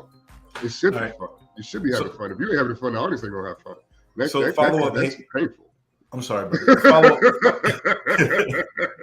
You got a microphone, it's painful. That shit hurt. The microphone is the scariest place on earth. But once you know how to wield Excalibur, because that's what I feel like it is. Once you know how to wield that lightsaber, yes. You win the room. You win everything. It's a lightsaber, man. And I had to learn that even doing a one-man show. It's like, all right, they don't know the fucking script. I can do and say whatever I want, as long as I keep them engaged. But it's not about me, although it's about me. But it is Shawn Show. It's the Shawn Show. But Haywood, a follow up to you, and then Marlon, I'm volleying all these to you. So be ready.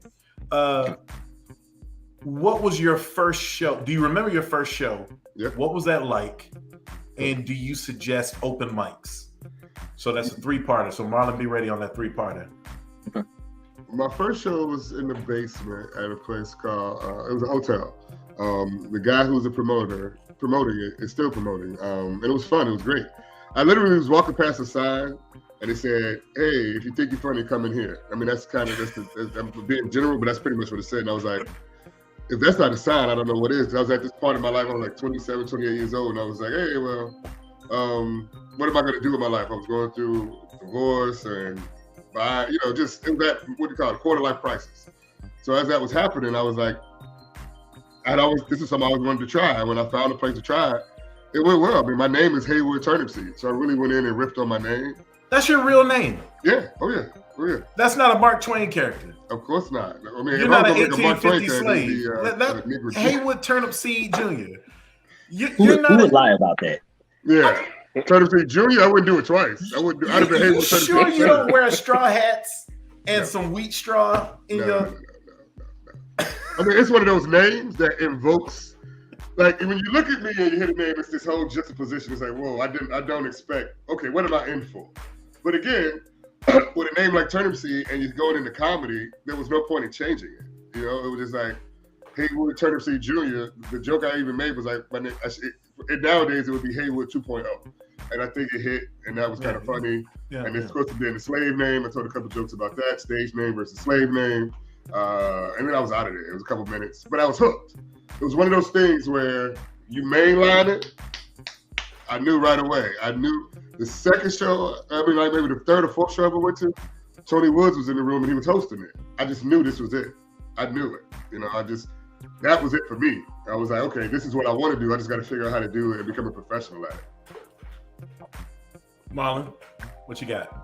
You remember? I gave you like 15 questions to sit on. You did. You wanted the first one. You said you wanted me to give him advice on, comedy game, right? That's the first one. Save that one for last. Let's save that one for last. Talk about your first show. And I remember my first show was in like a Dave and Buster's type place in like a game room, like in like a party room. They was having comedy in Atlanta. They do comedy everywhere. So everywhere, yeah. So comedian Professor Ray Grant. That was his room, and he gave me an opportunity to get up, and I bombed. I bombed gracefully. I'm glad I lost the phone. How do you bomb gracefully? What does that mean? I knew I was bombing when people started looking at each other, and then like people started eating louder. Cause me, I've never been booed, but when you hear forks hitting plates louder and louder, I'm like, yeah, I'm bombing. It started to sound like when they tell you to eat at the wedding reception?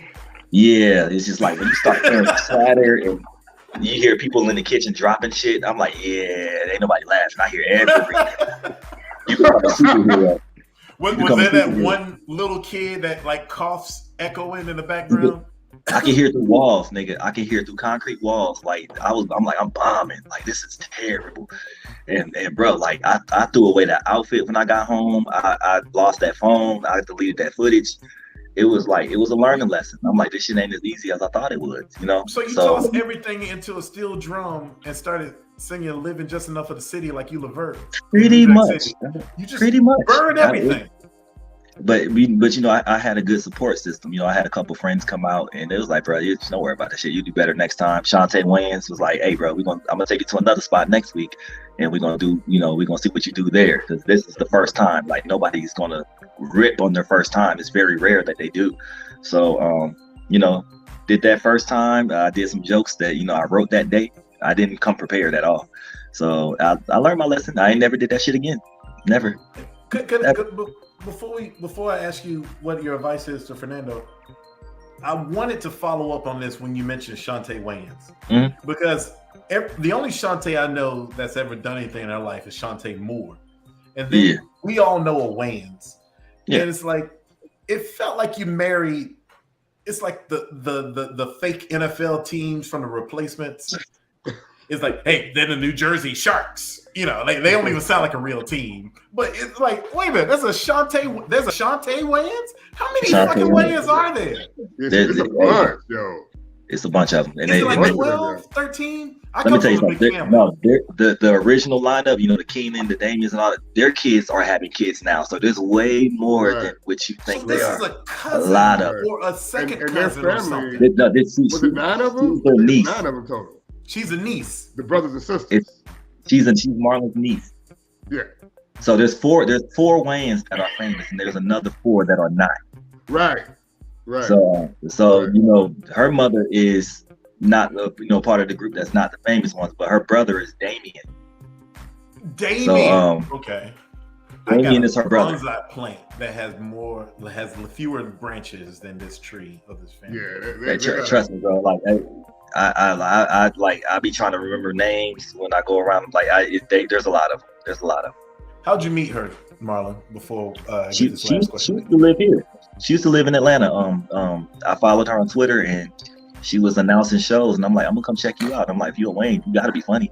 I'm like, so I'm gonna come. You know, I'm a big fan of the family. I grew up watching them. Like I mentioned, in Living Color earlier. So I wanted to go check her out. She was funny, and me and her been tied ever since. So that's the story with me and her. So she's been helping me out, you know, since I started.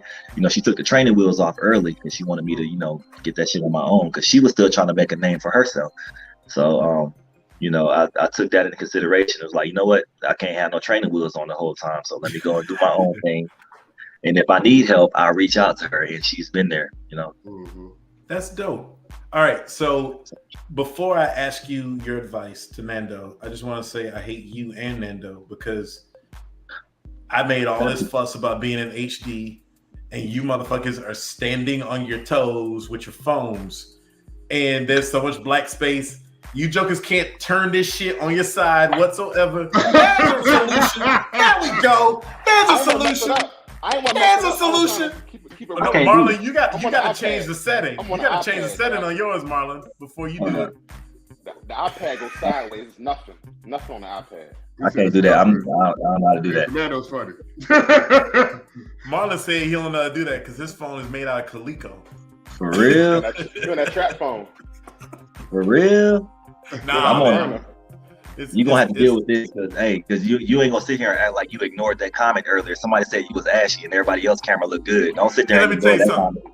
I hate Sherry so much. Let me tell you something. Sherry is Canadian. So if anyone knows about ashy Negroes, it's Sherry. But yeah, uniquely Sherry. I do look. Well, I also did this too. I'm using my awesome Surface Pro camera. How you doing, Surface? Okay. But I didn't pay for the professional, so I got the 720 package. I didn't go for the 1080. The 1080 would be nice. You motherfuckers look great. Y'all look great. Hilarious. So y'all welcome. This is nice clips for y'all. Y'all welcome. Y'all welcome. Shit. Anyway, Marlon looks so young because Marlon's 12 years old. He's fucking Benjamin Button right here. How old are you, Marlon? How old are you? I'm 31. Oh, brother, you're never. I told you he's a generation below us, man. Well, I do understand hip hop. I do understand like Generation X and millennials and all that, but I look at the hip hop generation. So anybody born between 71 and 95, they get a pass. Wait a minute, they go all the way to 95? When he mentioned In Living Color, that's what we made him mad. He mentioned In Living Color. Nobody under 20, I mean, they watched it on, if you watched it like when we watched it, then you know what it was and what it did for the culture.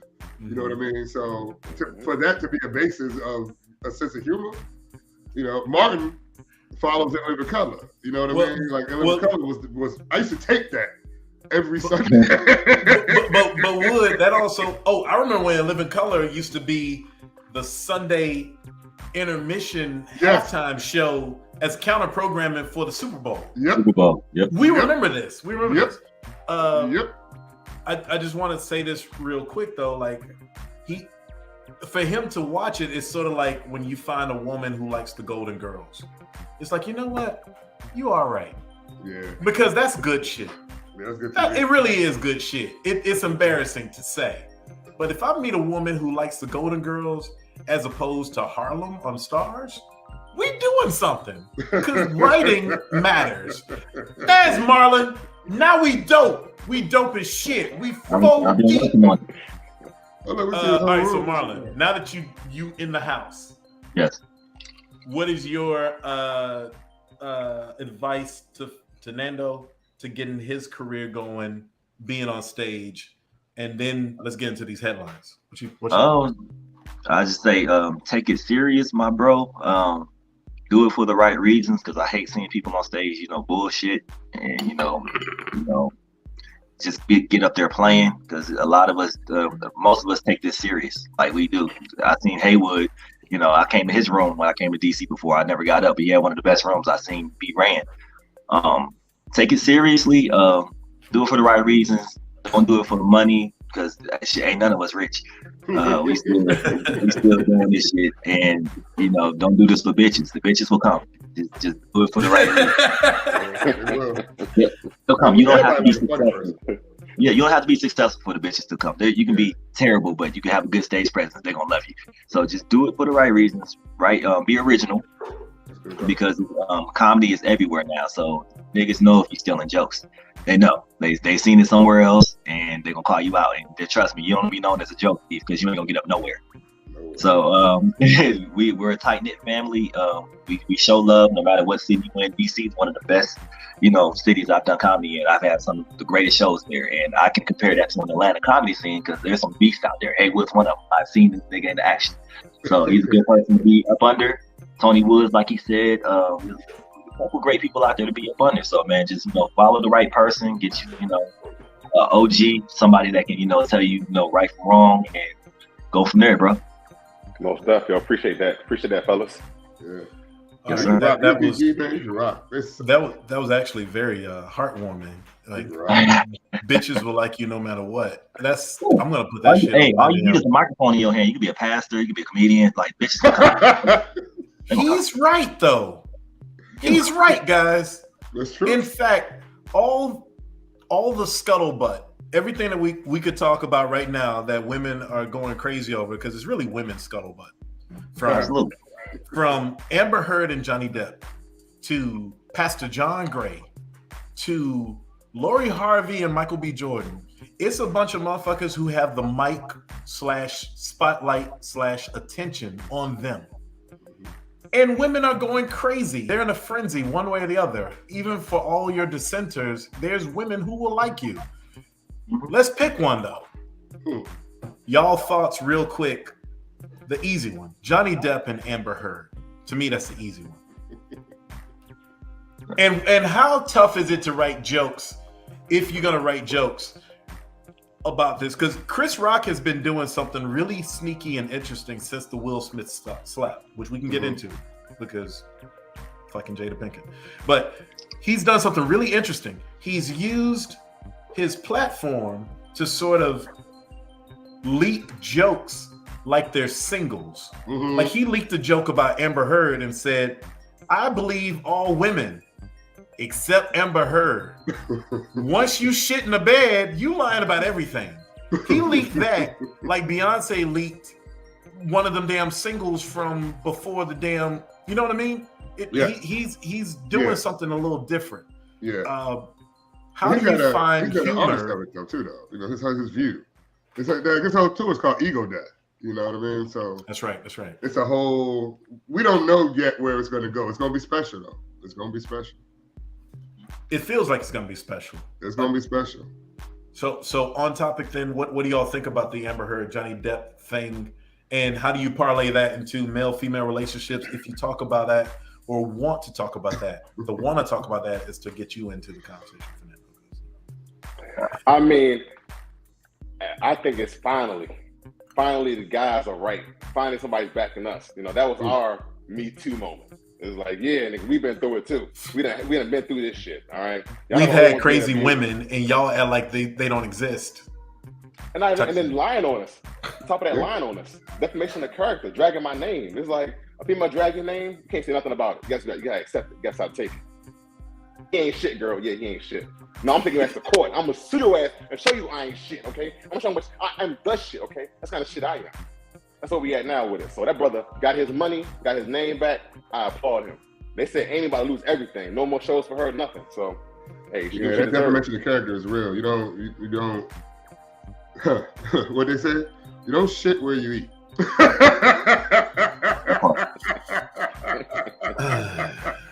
Yeah, he was eating in the bed. My thing, it had to have been really good. It must have been.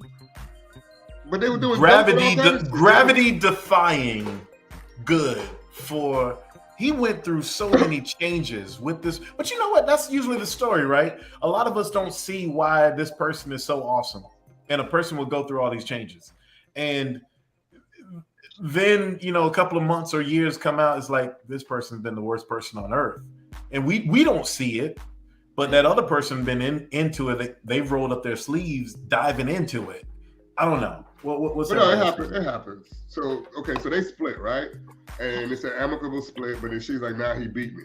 That's where the issue goes. He's like, "Whoa. You're gonna make it impossible for me to get work if you keep doing this." Especially on she. I think she did that in the height of the Me Too movement. If it was not just before. Yeah. She wanted to join in too. Right. Yeah. So now you're in there, and now he's like, "Whoa. You can't do that because you do that, I will be the one not getting work." Now, whether or not Amber Heard gets work or not, that's irrelevant because at the end of the day, what it boils down to is, was what she's saying supported by what she brought into the courtroom? No. So like Fernando was saying, it's just like, oh, okay, we just put it out there. They were both crazy, which is what Johnny Depp was cool with, just leaving it alone, calling us both crazy. Yes, I do drugs, but he put his whole life out there. He's like, yeah, but everyone knows that. I'm Johnny Depp. The ride of the court. This is what Johnny Depp does. This is what I do. You know what I mean? My best friend was Hunter S. Thompson. It was just like, they were like, oh yeah, Johnny liked that, but no, this ain't never happened. So that being said, that's when you start going on to, people love to harp on shit. And this happens, even though they don't know that about your character, they start saying that. And all he was saying was, don't do that because I work in this business. And in this business, word of mouth is everything. Your character is everything. So when Disney was like, yo, we ain't gonna mess with him no more because of this, I got to do something. So he took her to court. I mean, it is what it is. When the man takes a woman to court, you always got to look at it like he's serious. Because very rarely do dudes do that. I know fathers who should take the mothers to court. And they're like, nah, because I don't think it's going to work out. I get that. But Johnny Depp was just like, you know what? I got a lot of money. Yeah, and if he wanted any more money, his reputation was all he had. He couldn't just let this slide. He couldn't just let a woman be loose. That gets to a bigger picture where people shouldn't be saying things that they don't know, right? I don't even think it was Amber Heard. It was just other folks going, "Oh, you heard what Amber Heard said?" That's when the shit gets crazy. You know what I mean? Because in the case of a Bill Cosby, who we were talking about earlier, we needed to know that because we go, this guy they stopped him too late. But damn, that word of mouth was something somebody should have did something about. But then people love to harp on it now and go, oh, I would never mess with Cosby. You made all the money from him while he was doing that there. Well, that's what I'm saying. Did we really need to know all of it? Some of it's still sketchy. He clearly wasn't an up and up guy. Did you? You got to read the transcripts. Oh, no, hold on. I'm not going to cross the streams. I'm not going to cross the streams on this. Marlon, how do you make Johnny Depp and Amber hilarious? And then we can talk about Cosby if we want to. We're going to get to Cosby. Cosby's always here. Piggybacking off of Haywood, like Johnny Depp, he won, but as fans, we lost because Disney, canceled him, immediately with no evidence. So now there's no more Pirates of the Caribbean, like there's no more Disney shit with him. So we lost pretty much. I did read that they made pick that back up. Bruckheimer. They recast the role. They gave the role to the girl that played Harley Quinn, Margot Robbie. Really? They went 100% the other way and got they gave it to a British chick. Yeah, no, she's Australian. So they trust me. That's my finance bitch. So she like Margot Robbie. So pretty much Johnny Depp. She got varicose veins. What's her name? What's her name, guys? Margot Robbie. Margot Robbie. Yeah, but go ahead, Marlon. But Johnny. I'm glad that he got to clear his name. I think that's why he put it in he wanted to do this shit publicly, because that she wasn't about to just destroy his name like that, and it's fucked up. What we got to go through, because when it comes to domestic violence and all that shit, they gonna immediately take the woman's side, because as men they're like, he's bigger, he's stronger, so she can't defend herself against him. So pretty much, Kevin Samuels, gave his life to get this man off. So I appreciate Kevin Samuels. All right. Well, thank you for that segue. Kevin gave his life. It's been less than a month since the honorable apostle Kevin Samuels has died. What do you brothers think about him and the reaction to his death? Go. Anybody want to jump in? You see the verdict came after he passed. So I'm like, okay, he did this. He went and got Johnny Cochran, and then he was like, hey, get this nigga free, and he got $15 million. So Kevin, I appreciate you for doing this with Johnny. So we about to do a bunch of new sequels, everything. We about to get a new Everett Scissorhands. We about to get all that shit. So here we go. Are you saying like the Christmas prophet, Christmas Elijah? He moved through the jury of Johnny Depp, the ghost of Kevin Samuels. Can't make this shit up. He who may or may not have been on the up and up as far as a lover of women. This is a personal opinion. The views expressed by Shawn are the views expressed by the Shawn Show and the Shawn Show alone. With that said, I never thought he actually liked women.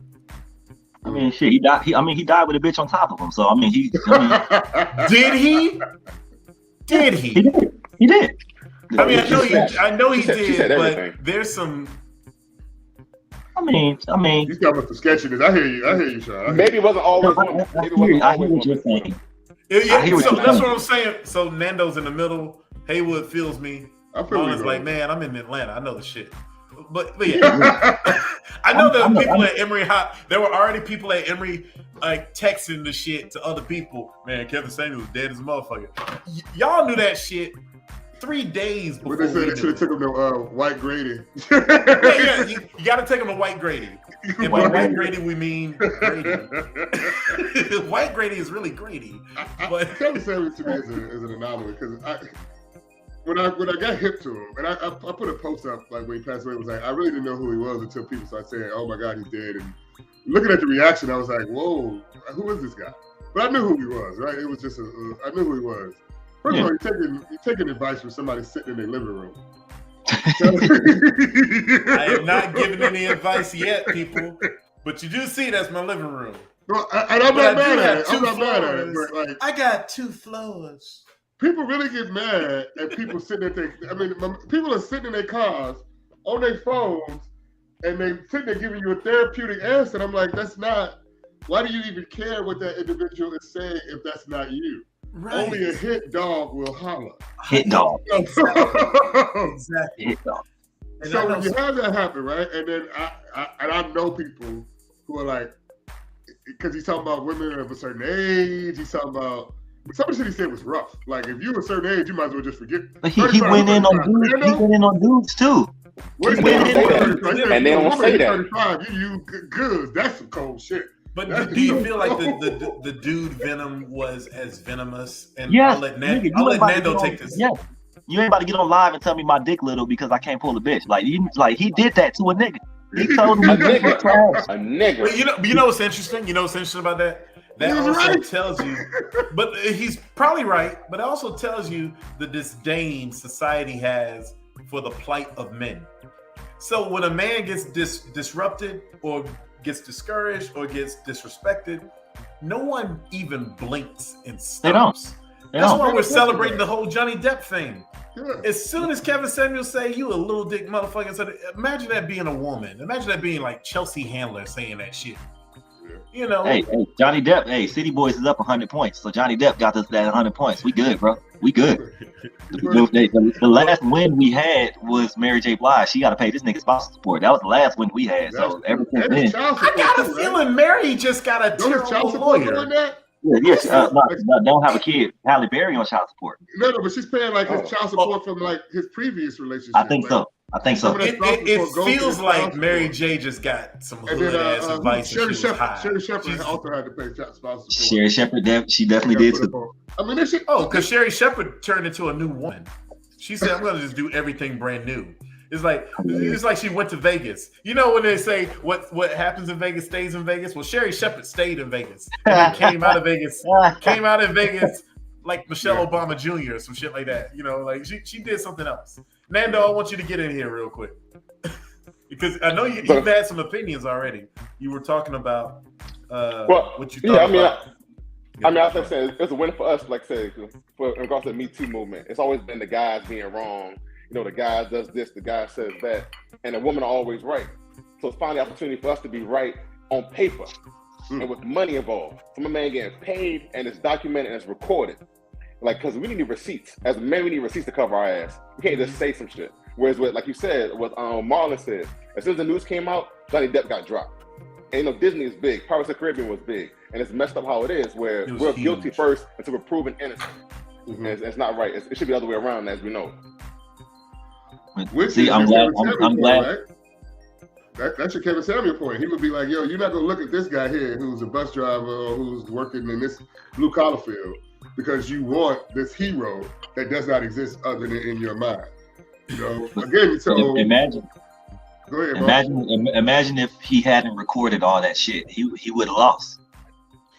He had evidence. It would have been over with. He wouldn't have even had lawyers. Yeah. And he recorded the right shit because you look at R. Kelly, he recorded all the wrong shit, and that nigga in jail. So you got to record the right shit. R. Kelly didn't. Let's look at it for a second, right? The male figure is a punching bag. The father figure on the comedy show until Cosby came along was an idiot. Quite honestly, the father was the one they would tease, would be the fool. The father hadn't been good since like My Three Sons or The Courtship of Eddie Father. In the 90s, Haywood, the 90s father was terrible. Right. From Ray Romano, his wife and his mother and his in-laws knew more shit than he did. Right. To Kevin James, and these are white dads. Right. So the black dad ain't got no chance. It made me think about the Polk High shirt, like Al Bundy type. You know what I mean? You have Al Bundy or even Dan Connor. Like all of these folks who are not what they meant. Well, the man is just there to be a punching bag.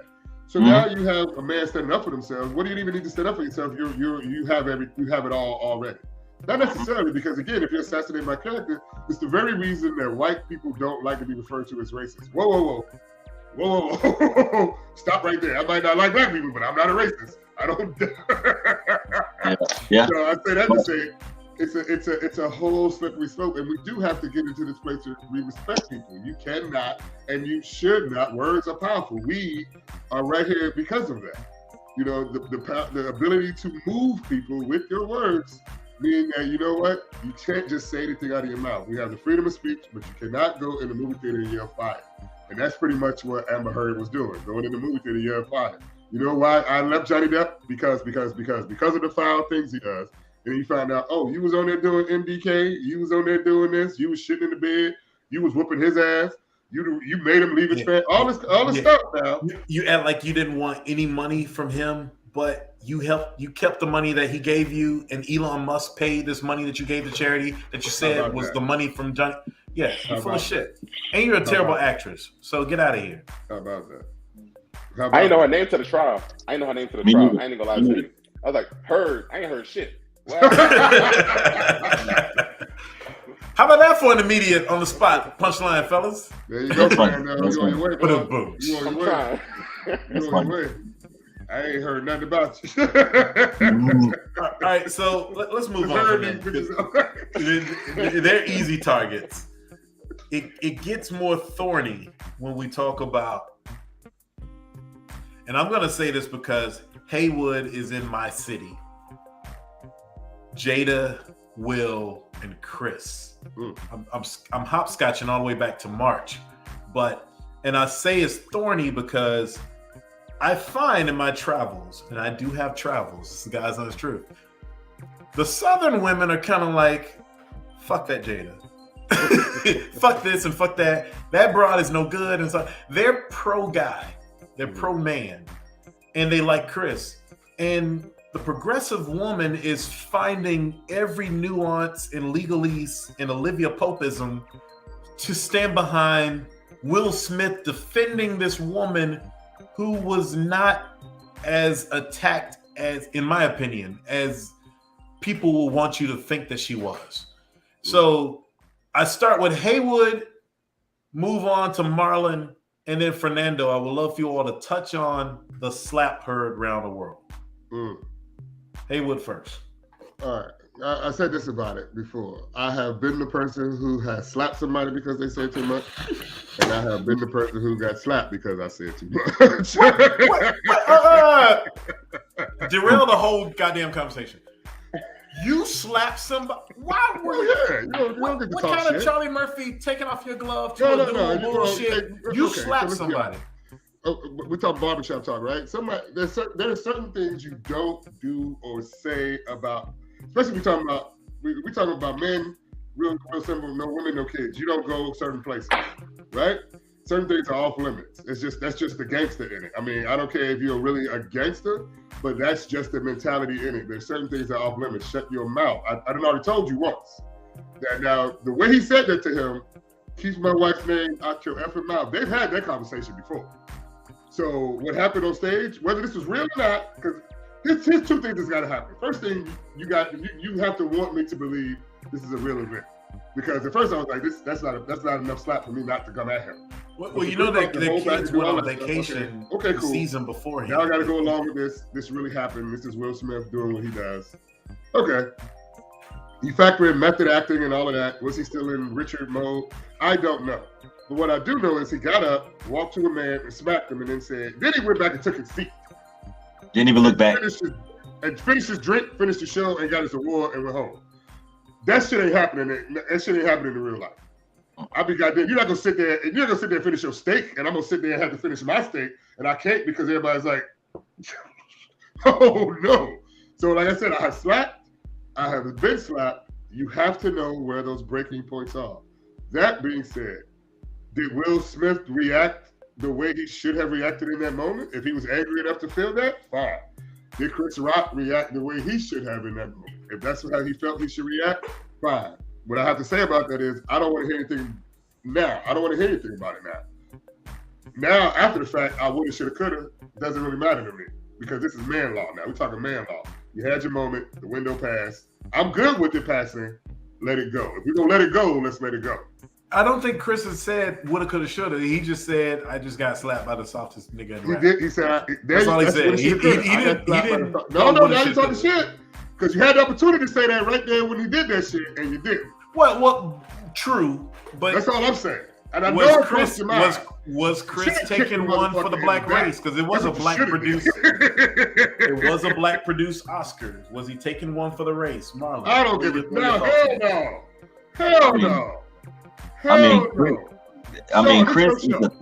I come up to you on your show and say, no one's coming up to me on my show. First of all.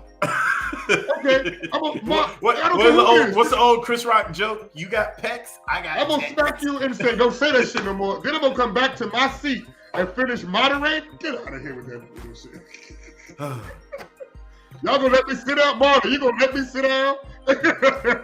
You said you gonna let me sit. You know what? What is that? I like the way you put that. Society. And he said, "I don't want to sit. Don't talk to me about Kane no more. Don't talk to me about Kane no more." He said, "All I know is." If this was a couple of weeks ago, this is Kane with your ass. This fight looked like Kane. Your homies ain't gonna let you let that go. It's just what it is. Man, this is like Chelsea whooping your ass. I remember that on Mississippi. This is like Chelsea whooping your ass. Sometimes the high road is to put that foot right in that ass where it belongs. I don't care what I said about your wife or you. We in public. And how am I supposed to get work as a leading man now after you smacked me in the face? Marlan? Man, I think Chris is a thinker. So after he got slapped, it's hard to process what just fucking happened. So I don't think he's gonna react. He's not gonna react off that. I wouldn't react off that. I'm like, I'll say the same shit. Did this nigga just slap me on national TV? You're not gonna make it back to your seat. I know that for a fucking fact. You're not gonna make it back to your seat. No, Yeah, you said hour one. I would turn this bitch into the Source Awards if I have to. I would. So the fact that happened, And then like the fact that, you know, everybody, there was some people that defended Will for doing that. I'm like, yo, like, and they tried to make the argument about alopecia. I'm like, bitch, I have alopecia. Ain't nobody fucking cry or do nothing for me. Ain't nobody get slapped for me. So I'm like, why the fuck is this a topic? Alopecia don't kill you. I ain't never heard nobody dying from fucking alopecia. So like, and Jada got fucking hair follicles. I seen this bitch. She got hair follicles. You don't have hair follicles when you got alopecia. Ain't that right, Jay Sean? Because you look bald as fuck, just like me. So I am bald, but I'm delicious. You got Fernando. You got the bald fade, like you got the Tory Lane. So I still see follicles on you too. So you, you know, I did a video with Tory Lane. Shiny. And Joel Embiid. That was a hell of a video. I had to share it with you. It's you know, but you know, it's a time and place to handle things. Will, I mean, they definitely could have handled that backstage because you know, Chris, you know, he worked with both of them. Chris was on Fresh Prince back in the day, and him and Jada did Madagascar together, so they have a history. And you know, it was a harmless joke. I've heard Chris say worse about motherfuckers. I've heard him going on Flavor Flav. I heard him, you know, talk shit about Michael Jackson and Jermaine Jackson. It wasn't bad, and he didn't. Marlon, it was the most tame joke, and quite frankly, it was like you look as good as fucking fine ass Demi Moore did when she had her bald head. And they already. Here's my thing. People always talk. I'm not gonna say people. Black women always talk about how such businessmen, I gotta say it. Black women always talk about Will Smith, you know how to make that money. He's a businessman. Okay. Well, he did that shit with the Karate Kid, right? His son did the Karate Kid sequel. So why can't his wife do the G.I. Jane for 2.0? That's money. That's beautiful. That's strength. That's lemons out of lemonade. But here's the thing. And the week before, he had a transvestite say all sorts of shit about entanglement on the red carpet at the not the Golden Globes, but the Screen Actors Guild or whatever. And he took it like a chump. And Chris Rock actually said something that had nothing to do with August Alsina. Now, I will say this. It looked like Chris had another joke loaded up. He had another joke. He decided not to inflame it. Yeah. He had another joke loaded up because Dave Chappelle says Chris is the fastest mouth in the West. You should have let it fly. Okay. And he let it fly. So that wasn't Will Smith that slapped him. That was Mike Lowry, nigga. That was not Will. That's what I said. That was Mike Lowry. That's exactly what I said. That wasn't Will. That was Will. Was it Dwayne Wade then? Because you know that was his wife, Mike Lowry. What does Martin call him on Bad Boy? Trigger Mike. That was Trigger Mike. That was who that was, nigga. And he says all this scatter ass up in here, and you acting crazy. That's what that was. So I mean, I don't condone that. That was some sucker shit. Chris has every right to, you know, do whatever he wants to do after this. He can talk shit. He can do whatever he wants to. Like I slapped on national TV. You didn't, nigga.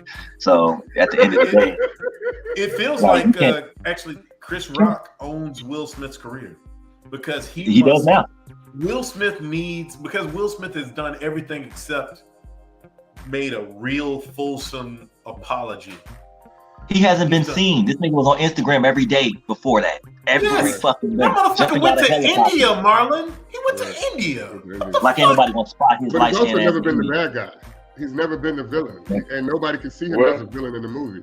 Which again, this changes that now. I can see that now. Like he was up for the role in Django. They actually wanted him for the role of Django. I would have liked to see that because that would have been a very interesting part for him to portray. Nando, what you got in this? I know we treat you like the baby brother, but what you got in this? Nah, it's too much sugar in the tank for Will. For me to take him seriously as a man. Let's give it a buck. Like, I mean, sugar in the tank. From West Philadelphia. Water Rays. Come on now. Now, Chris, West Philadelphia has Dixie Crystal Sugar Plant. It's Domino. It's Domino up here. It's Domino up here. Because we know, like, I feel like Chris did the smart thing. Is it what I would have done? Probably not. Because I ain't smart enough. I ain't smart as he is. My reaction would have been too fast. I'd have popped him as soon as he popped me. It would have been boom, boom. At the same time. Oh, man. What we doing? You know what I'm saying? Like, it would have been over with right then, though. But we're here in June talking about it 3 months later from a March incident, right? Well, they still doing jokes about it. They still talking about it. Dave Chappelle still added fire to the flames and all that. And then, like I said, when Chris Rock drops that ego death or whatever, when he come out with that, we're gonna see what he's really talking about. But it ain't stopping no time soon. It's a simple fact that you disrespected a black man, and he ain't gonna let that shit go. You can't forget about it. National TV, the platform that it was on, and like you were saying, Shawn, earlier about, Will Packer, produced it. First time ever a black man producing it. But at the same time, shit's still gonna happen regardless, whether who's behind it. Yep. So whether Chris smacked them back or not, the show already fucked up. When Will came on stage, the show was already fucked up. So Chris might as well go ahead and then let's keep it 100. Here, the last time I seen Chris Rock in a movie, last time he had a big starring role or a big feature film, he had less to lose than Will Smith. If Will is willing to risk his everything to put his hands on me, then I'm gonna do the same to him then, because I have nothing else to lose myself. And we already see Will losing roles. Bright 2 for Netflix is gone. Other opportunities have been gone since the situation happened. Whether it's real or whether it's fake, he lost money in doing this. Is it similar, guys, to when there's like a rapper beef, but it's an asymmetrical rapper beef, or at least as far as like limelight? So let's take this for instance: Drake versus old boy from Pusha T. Pusha T. Pusha T, the streets know Pusha T. Right. Black folks know Pusha T. But Drake has sold damn near 100 million albums. Mm-hmm. But he got into this back and forth. Mm-hmm. Did you see Will Smith and Chris Rock the same way? Because I actually think Chris Rock, because his Adam Sandler bona fides, and this is no detriment to Chris Rock, because I'm a Chris Rock philosopher king, actually. I believe in what he says. Mm-hmm. As a Southern man and as a regular dude, I believe in all the stuff he says. But white people eat that shit up. Mm-hmm. Because the conservative flow of white people really like to point to, but y'all militant here, but y'all also fucking up here. And Chris has no boundaries one way or the other with what he says. And as comedians, how do you all reconcile that with mixed audiences or with your messages? You know what I'm saying? So I think I use that as a grand segue. Well, that's what brought him back, though. That's what brought him back when he did, I forget the Bring the Pain. That's especially when he talked about black folks and niggas, right? Black people. Niggas are shooting at the screen. Yeah. He loves black folks, but he wished to be a Ku Klux Klan. What he says, in our greatest moment at the Million Man March, we had a crackhead on stage. Mm-hmm. Now, when you understand how Chris Rock built all of that material, in California and Oakland, Baltimore, those jokes didn't work. They worked in DC, they worked in PG County, they worked in areas where affluent black people have left other black people behind. And we all know we have this duality and dichotomy. The world didn't know we have this duality and dichotomy. But we all know that black people aren't monolithic. We run the gambit. We only had to get together to get civil rights. After that, it was just like, okay, we can all take the bus. I don't want to go over there anyway. So that part being said, Chris Rock puts a lot of what we call dirty laundry out there for the public to see. I don't have a problem with it, because as a comedian, I mean, it is what it is, and he's only built his platform to a point where he got to a point where he was never scared. But then when he hit Tambourine, which is also a title of his about personal stuff. But as he started talking about personal stuff, one of the funniest things he said to me in Tambourine was, I'm in the courtroom, all these people, his ex-wife, the judge, the lawyers, they're all in there to get his money as a black man. And he was like, I made it. They all in there to take my money. So he knows when he dropped out of high school, 14, 15 years old, he's from Brooklyn. But he also grew up in stand-up. He also grew up with these other comics. And, when you hit the New York scene and you hit the around Jews and Italians, and your balls are going to be broken. So all of that shit goes out the window. That bravado goes out the window. You can slap, you can fuss, you can fight, but can you do it on stage? He also has Georgia and South Carolina roots too, so he's very practical and pragmatic. And he has the preacher. The preacher. His great grandfather, one of them was a preacher. His grandfather. So say that to say, at the end of the day, it's about what we do on stage. Can you take me out on stage? So nobody's going to take Chris Rock out on stage. It's just not going to happen. As much as we love Chappelle, Chris Rock is still in that conversation. There's room for him. There's room for Rock. There's room for Martin. There's room for Eddie Murphy. There's room for Will Smith. Now let's take Will Smith, right? This guy, Mensa. This guy also could have went to MIT. This guy also was on East West Fresh Fest. He's also in hip hop. He also was one of the first ones touring with Rakim and them. He also has stories about beating up people before. So all we know about Will Smith is what we see, that Men in Black, you know. But behind the scenes, Jada Pinkett been saying this for years. This ain't, believe me when I say this nigga will get in your ass. But we don't see that because we like him. And now let's take a step back to go back to what we're talking about with Johnny Depp and Amber Heard, the likability factor. If people don't like you, they're not coming to see your movie. Which is why Disney dropped Johnny Depp, because they were like, well, we don't know if this is going to do what it does. Have we run the gambit? Now we got a good reason to let him go. But now people are all like, I still want more Jack Sparrow. That Jack Sparrow is a cultural icon now. Yes. Will Smith is a cultural icon. Chris Rock is a cultural icon. So now what I'm looking at, when I really watched it, what I saw was my uncle's in an argument and don't nobody win when these two get to fight. Because we got to watch this shit. We don't want, they don't need to be doing this. Y'all don't need to be doing this. But it happened. Both of them will be fine. When we look at what the reaction, when you look at it from a mental point of view, the correct response is the one to steel yourself, breathe, and go, okay, what do I do next? That's the thinking person's response, not to let your emotions get the best of it. Well, still, I don't think Will Smith's emotions got the best of him. He just decided at that point, I'm going to walk up here and I'm going to do this, and it is going to be what it is going to be. I think she did a Professor Xavier mind trick on his ass. He's never been able to be a villain. Now he can be a villain in the movie. Now we believe him as Mike Lowry. Marlon, get in here. But here's the thing about people justifying it, and it's mostly women. He's standing up for his woman. I'm like, okay, that's cool, but women, they like to bring up old shit. I'm like, why are y'all, for Chris getting slapped? Well, he made this movie called Good Hair about 15 years ago, and he don't like black women. I'm like, what the fuck they got to do with him getting slapped on stage? They ain't got nothing. It has nothing to do with. So what? He made a documentary about y'all getting perms. Bitch, y'all get perms. It's true. This is what y'all do with your fucking hair. This is what y'all do. Marlon, I come from a hair family. We watch that shit, and every single woman in my household is like, this bitch Jada is toxic. Yeah. And I don't even like the word toxic. It's such a 21st century word. It's always a woman that fucks, the dynamic of two brothers up. We see the shit with, Will, Jada, and Chris Rock. We saw the shit with Faith Evans, Biggie, and Tupac. We saw the shit over and over again with certain shit. It's always a woman in the middle of something. Them niggas died. Faith Evans really get in there, though. Faith, you look at Faith. Oh, she got them cheeks clapped. What the fuck you talking about? Her cheeks got clapped. Faith wasn't even in shape. Faith was like, she was alright. We saw the shit, bro. She say she was fine, Haywood. Hold on, I heard. Oh, yes, sir. Faith is fine. Faith is fine. Faith was light. Faith was light. She wasn't fine. She was light. He wasn't fine. She was light. With the blonde let's get the shit out of the open. Let's get the shit out. If these are my dying words, I want you to know. As soon as I get home, Faith, you get no love, Faith. Those are fine face. Them some fine ass face. Them some cokehead face. I mean, she has. Her and Todd Rassam. Faith has some cokeheads. And she's straight.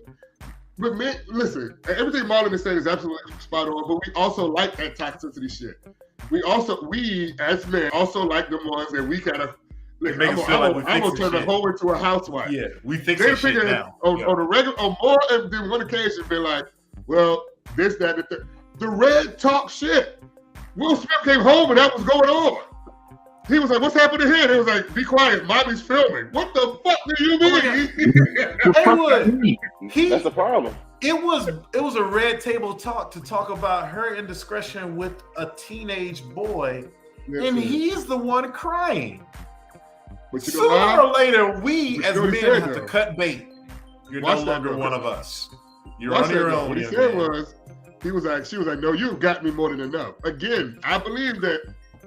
I don't know this, but I do believe Will Smith has done his thing. We just don't know it because he's Will Smith. But you know what?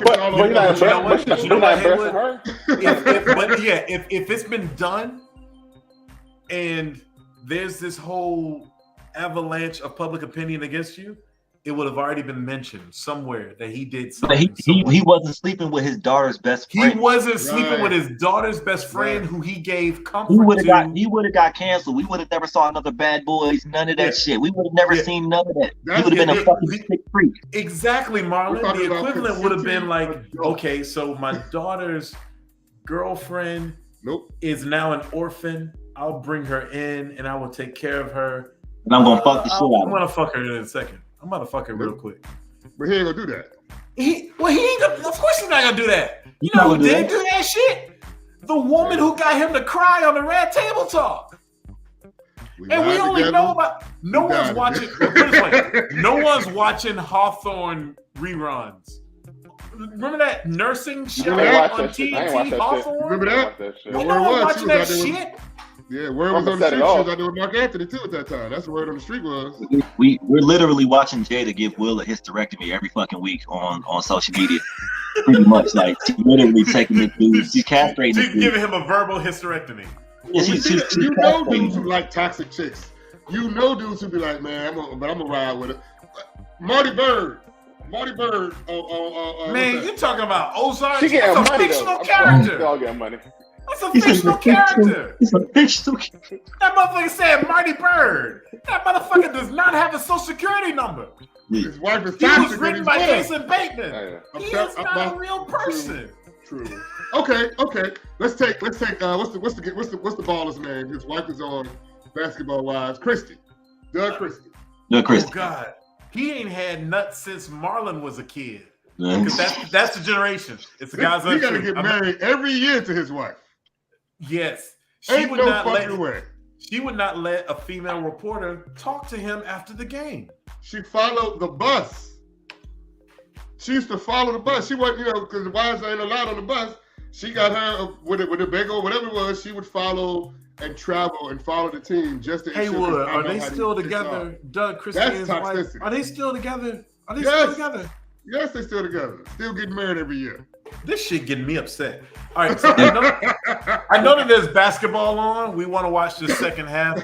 I'm probably going to go smoke a cigar. I'm right down the street from Cigar Spot. With that said, I do have to touch on this final one because I've teased it so much. I know my shit is running long. It's the Shawn Show. What are you going to do? Monique and DL. And then the dragging in of Steve Harvey and of DL's daughter. Wife. Anybody want to just take that grenade? Go. I'll take this. I've worked with both. Both have been absolutely amazing to me. DL's a dope person. Monique is a dope person. She jumped the gun. She definitely jumped the gun. It started out over a contract. Now it's bringing family members. You bringing all these other people in. And if you know you don't like somebody, why go and do this show if you know you didn't like this nigga to begin with? You were looking for a reason to be triggered. You were looking for a check. Looking for a check. Bro. Like Monique can go anywhere and get a bag. She could have said no to that show and went somewhere else, sold out a theater or whatever. Right. She could have did that. But it's, if it's this man's show and he said he took a chance working with you and he did anyway, after people have repeatedly told him no, and he just proved himself. Like he like he said, he found out what Lee Daniels found out. He found out what Tyler Perry found out. He found out, what all these people saw in her. And mind you, I've never seen this side of Monique, but when I saw that rant, her going on that rant for like 20 minutes, and then he had to go on stage, and he said he saw her behind the curtain to see if he was gonna bomb after she turned the crowd on him. I'm like, yo, that's some sick shit. Now, as one comic, like me and Haywood, like we're fellow comedians. That's some sucker shit. If I would have, if I go on stage in front of Haywood and be like, yeah, Haywood ain't shit. This nigga, he ugly. This nigga, all this other shit, and then you got to go on stage after that. That's some sucker shit. We don't do that. If I have a problem with him, I'm going to talk to that man behind the scene. Like, hey, yo, I don't fuck with you, but we got to get this money. So let's put this shit to the side for right now, and then we'll handle this shit. That sounds like how. Not smack him on stage. You're gonna smack him on stage. I'm about to say, yeah. Haywood look like he about 6'5". I'm good. Nah, I'm good. I ain't gonna slap him. 6'2". See, okay. Wait. Haywood, you 6'2"? I'm 6'2". Yeah. I just have an economy of hair. Yeah, I got this. You know, I still got my lock. So. All right. Yes, sir. We derailing Marlon. Marlon, finish up. But you know, your damn lock. He's right. But also, you know, she brought Steve Harvey into it, which like Steve Harvey was at home probably plucking his mustache, like, bitch, what did I do? Yeah. It was Steve like what? I'm a coon now, but you know. Right. Monique and Steve has never been for that life, and he has a microphone, as does DL. Exactly. She's a stupid person. Monique became Tupac. Like Tupac did hit him up. First off, fuck your bitch. My fofo, make sure all y'all kids don't grow. She got on stage and did that shit. Yeah. That's what she did. She ethered everybody that was in plain sight that pissed her off over you. So on his own show. But that right there shows we have a history of, you know, powerful women that have that boyfriend or husband that enables everything you do. I think her husband is, you know, pretty much like, hey, go do this. I'm not the famous one. You go fuck up your shit. Go do that shit. I have something to add to this. So you bring up the husband. Mm-hmm. He's her manager. Is there a degree of I used to be fat and not necessarily desirable that's playing a role here, in your opinion? And yes, I will take all of the hate mail from you ladies or what have you, especially on the repeats, because the repeats always kill me. But I'm just curious: is there a degree of her going along with whatever this husband is saying about what she thinks she should be doing, but because she doesn't have the confidence of being a woman that's desired by men? No, her whole spiel was being a big, beautiful black woman. You know what I mean? That was her whole spiel. She was a very pretty, beautiful black comic. Yeah. Because she had, you know, she was with somebody before that. Like, I believe she has, I don't know her whole story. But if we look at the character that she portrayed on Moesha and then got her own show to Parker, I mean, she was always going after Professor Ogilvy. She was like, yo, I know you want me. And then that was a part of her act also. I know y'all want me. And then remember when she hosted the BET Awards, she was like, Beyonce, you need some more big girls. Yeah. She did the whole thing at the BET Awards, which actually prompted Beyonce and other people to start putting bigger women in their shows, right? Monique is the epitome of a big, beautiful black woman, BBW. So when I look at all that, I don't think that's the problem. I think the issue is that women, especially black women, have always had to fight for themselves and be for themselves. So people are always on the defensive. So if she's in a scenario where she's like, again, and this guy, now I got to go out here and talk shit about this guy. I mean, it just becomes it becomes routine because this is what I got to do. I'm along the lines of what Marlon is saying. Like, if I got a set, this is why I respect Chris Rock. He was like, I got a set. I ain't gonna speak on that dude until I figure out what I'm gonna say about that. I got this whole shit planned. He's not gonna fuck up my money, what I know I gotta do right now. I respect that. That's the same thing I would have wanted from Monique in this situation. Like, yo, we don't know what's happening behind the scenes. That's something, if the promoter messed up, call that promoter out, work that, get that shit, get y'all money behind the scenes. Or come back even later, you could have went on his show and been like, yo, what was that all about? Because it could have been a real conversation as opposed to what we're having right now. All right, so I'm going to say this. It wasn't a good look. Yeah, but before you get in here, Fernando, I'm going to say this real quick.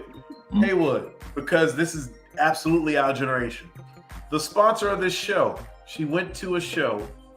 It was Kim and Babyface. Kim was the headliner that night in I remember that concert. Yeah. Or Macon. I don't care what you say. Babyface should be headlining every night. Every night. But they work that shit out because they're professional dudes. Right. And it's like certain markets, Jackson, Mississippi, may want to see Kim as opposed to Atlanta, Georgia, who wants to see Babyface. Right. And they couldn't figure that shit out. No, they could. She went and blew it out. They could. They could most definitely figure it out. When you even look at the stuff that they had, they talk about contractors and writers. What I'm looking at is the promoter promised them both that, and then we figured out they would work it out on the night of.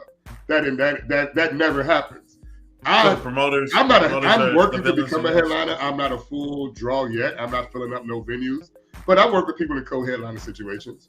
it is what it is. Who's gonna go first? Who's gonna go second? We can even flip a coin in the back. It doesn't matter because at the end of the day, when I see another comic doing what they do, that's gonna fuel me to come out and get ready. I mean, like Marlon said, if I'm seeing another comic burning it up, I'm gonna come out and be like, okay, I really got to follow that with my stuff now, not with their stuff. I just got to ride that wave. So this happens in comedy a lot. I mean, janky promoters is that's some real shit. Like, there are janky promoters out here who promise Marlon the headline, they promise Fernando headline, they promise Haywood, and they promise the four of us we go headline. And then we get there, there's somebody else in the building who they promised they was going to headline. And me, I'm like, please headline. I want to go home, nigga. Y'all can go y'all can do the Def Jam, Pajama Jam, all y'all want. That's the real shit. Because the longer you do it, I just give my 20 minutes to get the fuck out of there. Give me my money and let me go. Give me my money, do the Def Jam, Pajama Jam, all y'all want to. I'm going the fuck home. Yeah, I got shit. I don't care about closing it when it's like that. So please, that part wasn't the issue. I don't know. When I'm looking at it now, I'm looking at it from a comics point of view now. As angry as she was, I'm like, you did 20 minutes on this dude. Did you have material now? Because like, if good question. Did she have material? I love Monique. I'm with her on most things. I'm just like, you spent 20 minutes on that dude. You know what's fascinating? So you say that. It's all right, so I want Fernando to get in here because I want your take on it. But you just brought up something that was really interesting. When Chris Rock, his first show, I remember we were live on Tuesday on the IG. We did the IG shit then. And we had it was the joke game too. And I had Tommy Taylor on. Wow. But I'm like, we were talking our shit and going through the issues. But Chris said in his quotes, guys, I have a lot to say about that. But right now, I had a whole show that I wanted to present to you. And he went on to present it. Yep. Monique has never indicated that she had an actual show. Instead, it's all been about, I'm the headliner, I'm bigger than you, I should be X, Y, and Z. She's never had an indication that she had prepared material. Did she blow this shit up because she didn't have anything to say? On that moment. Is that possible? That's possible in that moment, or she was just that angry. I mean, both are possible, and both can actually be true. Monique has material. And then here come the women. Have it. She has material. Then here come the women. I'm just in that moment. You really let that get the best of you. Well, hey, Marlon said, "Here come the women." I always like when a man says, "Here come the women." I want to hear the rest. No, and here come the women with the excuse on why. Here come the women justifying Monique. Well, DL did interviews about her 6-7 years ago, talking about why she didn't get on Netflix. I'm like, what does that have to do with tonight? We talking about tonight. Shut the fuck up. We talk about tonight. And they decided to work together. That means business was good then. Right. Mm-hmm. And he was also in a position where he had to speak on that because of the show that he was doing at that time. So it's not like he was just talking behind the scenes like Monique don't deserve that money. He was putting it out there in the context of what Netflix does. I mean, he has had Netflix specials. So again, it's the context of what am I doing? How am I doing it? And again, what's the draw? So when he was explaining it like that, I want to hear what DL has to say about that situation. I don't necessarily want to hear what Monique has to say about DL and his daughter and his wife and so on and so on and so on. I just it got a little bit gross. The dog too. All right, opinion that Haywood and Marlon. Nando, I want you to get in here. What are your thoughts on what we just said here? You ain't even got on stage yet. So what do you think about this when you hear this because shit? I'm hearing the comments point. So like I understand where you're coming from and I get that. But so I agree with you guys on that part. Like she was wrong place, wrong time. Should have handled it backstage. Same as Will should have handled it with Chris. I feel like backstage. Shouldn't have did this shit on stage. It's just not the place for him, not the platform for that. But on the flip side, what I've noticed Monique doing now is like dragging like folks' names, like you said. And then for DL, she played a clip of him talking about nappy-headed hoes and talking about the black woman and stuff, right? It's like she's trying to extend it, ain't she? But she's the same one that talked about skinny bitches. You bunch of skinny bitches, right? Talking about them all the time. All those skinny bitches. I don't see you skinny bitches. But you don't say that though, right? You don't want that though, right? Come on now, stop it, yo. Like if you don't do it, own up to it. Someone knows what he's talking about. Man, listen. In my opinion, she just reaching. You know what I'm saying? Her money might be good. She might feel like she's whatever. But I feel like she's trying to get a check. Her money is okay, but it does feel like she's like, hey, well, get me on such and such show. Well, wait a minute. You supposed to be this headliner, yo. Right. You supposed to be this big dick. You supposed to be this big dick swinging around here. And you want to get on everybody else's shit to get your shit over. No, that means you're not a big dick. If you're a fan of DL, if you're a fan of DL, you know that if DL really wanted to take it there with her, he would. And it wouldn't. That's what he does. That's what he came up under Robin Barrett. He's taking the high. DL's taking the high road. He's not saying anything disrespectful to her. But if he wanted to, DL could destroy this one. You seen it when we turned the lights on. Leon, our homie Leon. Yeah. DL went on Leon. I will tell you, when I first came up as a young man, I liked DL because of his first comedy special on HBO. Because HBO basically birthed Black Generation X humor. Yes. Now, whether they were able to sustain it was the problem, and I think DL fell in that category. It was like, this joke ain't that funny. The second and third, him and like Eddie Griffin were like problematic if you wanted to like the second and third shows, but you love their initial shows. That's true. With that said, those are some real dudes, and DL Hughley is quite transparent. 100% transparent. She brought out some shit with her damn contracts, and the shit had redactions in it. There were black marks through it. That means shenanigans. That screams shenanigans. That's that Trump shit. That's that Trump shit. And I don't even like to bring in Trump because I hate his ass, but that motherfucker sucks up all the I'll tell you this right now. I know there's a game tonight, and I'm going to watch the game tonight. We're going to watch the game tonight. Tomorrow, I'm more interested in January 6th because there's some shit that came out about what that motherfucker did or didn't do on January 6th. Yep. Apparently, he wanted the Secret Service to drag him to the Capitol and to come in like he was a fucking conquered king. Yeah. It's neither here nor there. I'm not getting political. No, that's true. But I'm just saying. That shit's more interesting to me than anything else. But real quick, let me just get traffic up here. You guys stayed on way longer than I thought you would. You can stay on some more if you want. We'll just use the extra footage, but it's like 17 past the hour. Thank you so much. It's 22 past the hour actually. Thank you so much. This is the Shawn Show. Body Butter Bakery. You see the scroll. She's having that 30% off thing going on till the end of the night, till midnight. Y'all got to get down on it by then. After that, she's shutting down the website for about 4 or 5 days, only because Kim can't handle success. Kim, I hope you're watching. You know you can't handle success. You got too much success. Too much Shawn Show awesomeness is happening. You're just selling shit out the window, and your ass can't catch up. So she can't handle success. She got to catch up in about a week. So you got till the end of the night for Body Butter Bakery. These cats, I want to do a roundup. Wait a minute. Let me get Kim ass off the damn screen so I can see everybody. Starting with my elder, Haywood Turnipseed Jr. Do you have a middle name? No. You don't need one, do you? No. After all that shit. All that shit. What would it be? What would it be? What would you put in the middle of Haywood and Turnipseed? Elroy? Rudolph. Haywood, Elroy, Turnipseed. That shit works, doesn't it? Mm-hmm. Haywood, I have Edgar. Haywood Jervis. Haywood Jervis. See, Haywood, you gotta have some rural, southern imagination to get that second name. But Haywood Turnipseed Jr.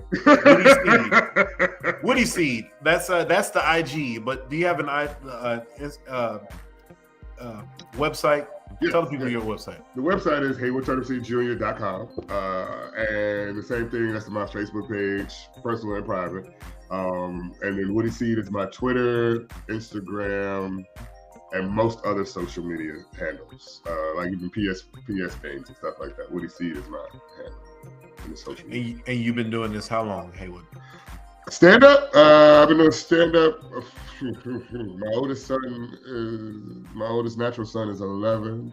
I hate all y'all. All y'all fucking fathers. 13 years. I've been at it straight up 13 years. All of y'all 13 years. All y'all motherfuckers are fathers, right? I am. I hate. God, I'm the only responsible black man in this movie. Hey, you got no kids? Yeah. We hating on you. We hating on you. Yeah, I hate you. No. I'm not just trying to populate the world. I'm not hating. I respect the pull-out game. All right.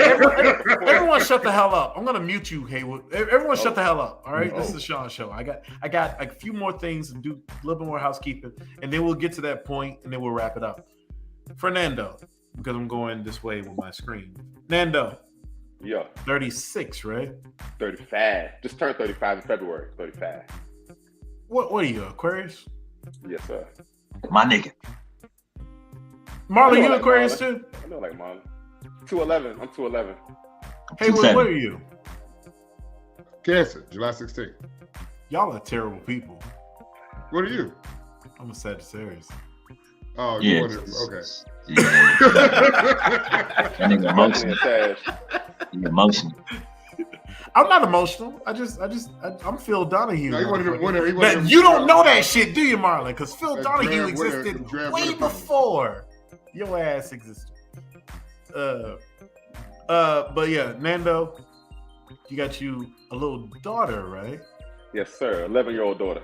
You got an 11-year-old daughter. So my normal host here, Tyrone, from my season of Ray Love, he's in Denmark right now. He has a daughter over there. And Tyrone, can't wait for you to get back. Maybe these guys will like me more when you come over here. So can't wait for you to come back. Shout out to Tyrone. Shout out to Tyrone. He's currently dating someone from your cast. Yeah, I've seen it. Yeah, it happened at night. You know, it happened at night, right? No, exactly. Yeah, 100% that night.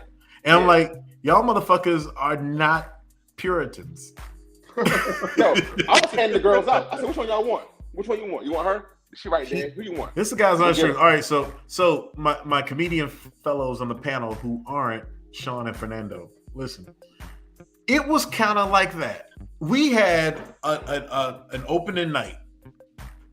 And Fernando had an opening night for his show, his season, Ray Love Potomac, they were calling it.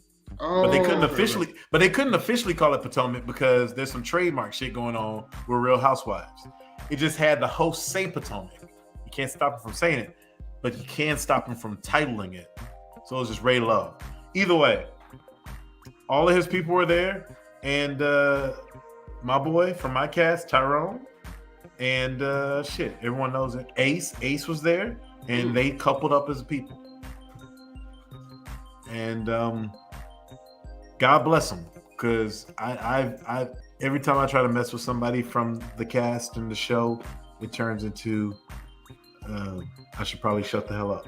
Fernando, what is going on with you now? So you're an aspiring comedian, it's fair to say.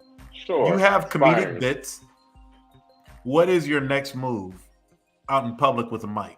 Do you have a public move with a mic? I don't have a public move with a mic. Opportunities like this will allow me to be in front of the mic, to be in front of people. Right. So the same as, like you say, go on stage the first time.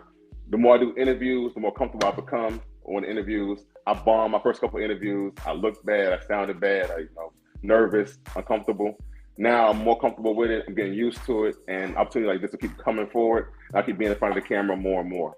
Hopefully, the opportunity will present itself for me to be casted somewhere, or me to be shown somewhere, to be a part of something that I can just really show a personality. Because on that show, I didn't really show who I was. It was just a character that y'all saw for a couple minutes.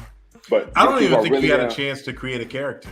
It was just you were just lopped off just because you were the first person. Like in my show, Libba was the first person. Both people are great people. Libba, Fernando, these are great people, and they're interesting to talk to. And the more I get into your damn passport, motherfucker, you make me sick. We're gonna have a travel show talking. We're gonna talk about that later. Yeah. Marlon, my man, you settled in Atlanta. First of all, you got to tell me why you settled into Atlanta. After being, family here. You have family here. No, because I had no family there. I didn't want to be around my family, so I came here and they all follow me here.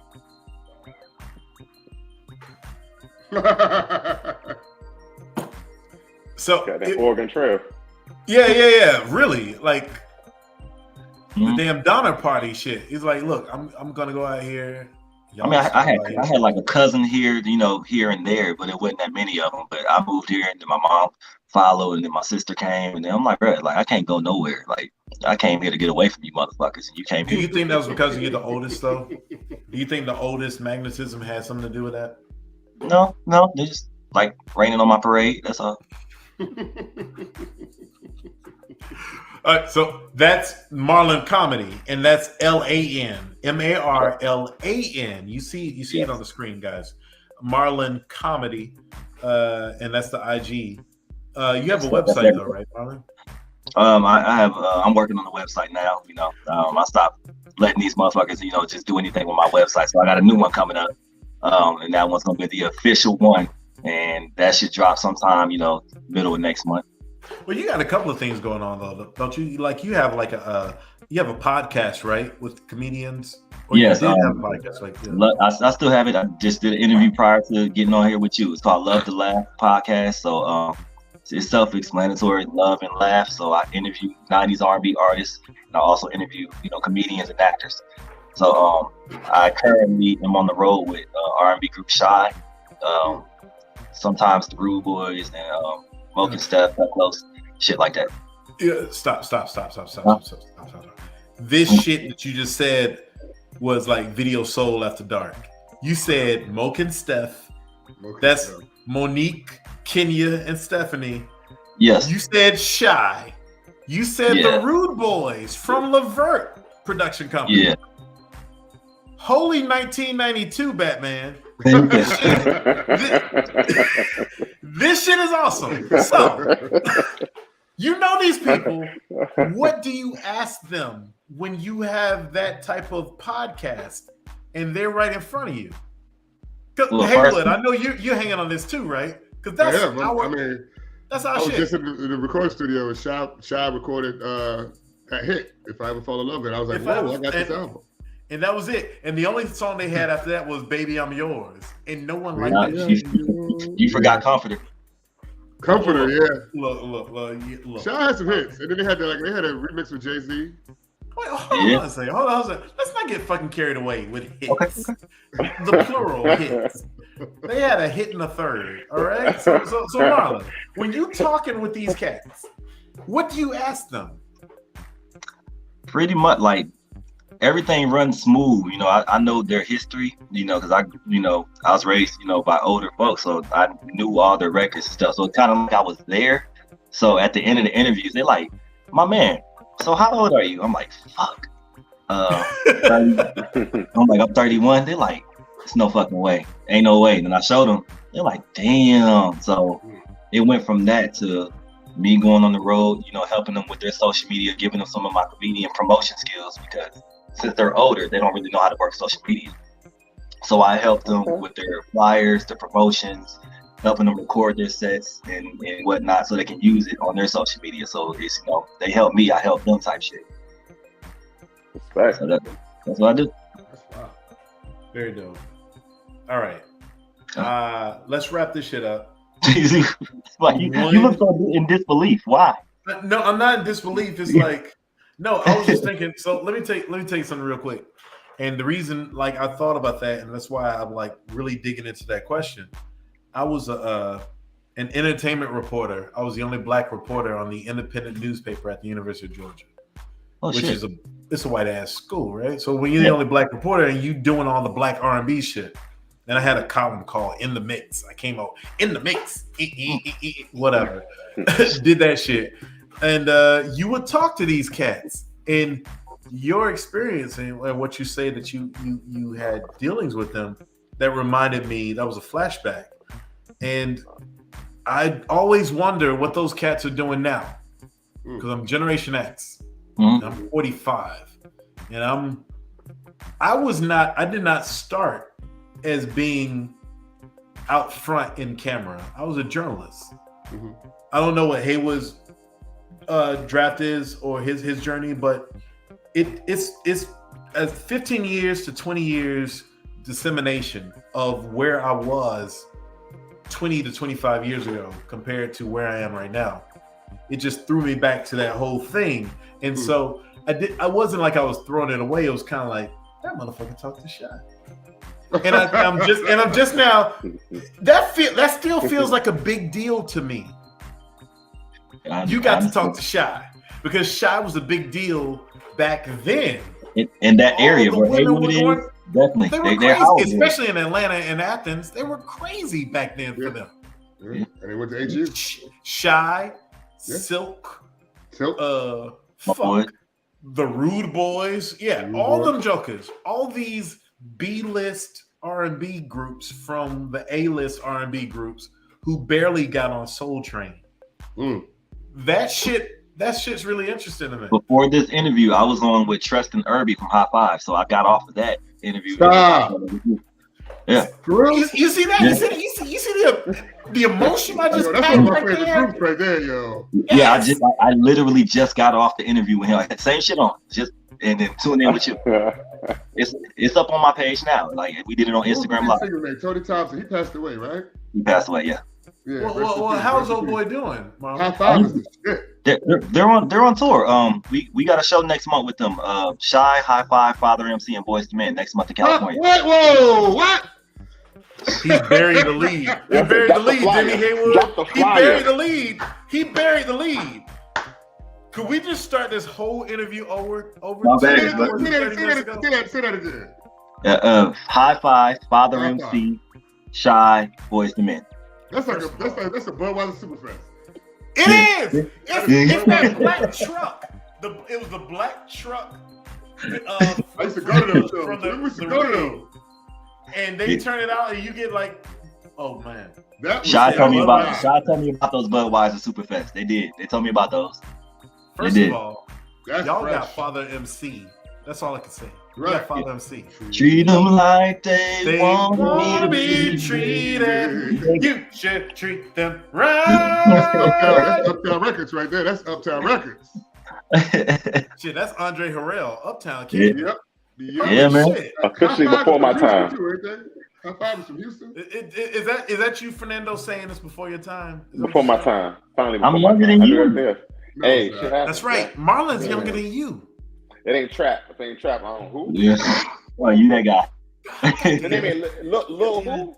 If it ain't Lil, I don't know his name. He said if it ain't trap, he got to be at the Trap Museum with T.I. and shit. He's just, goddamn it. Man, T.I. ain't at the Trap Museum now.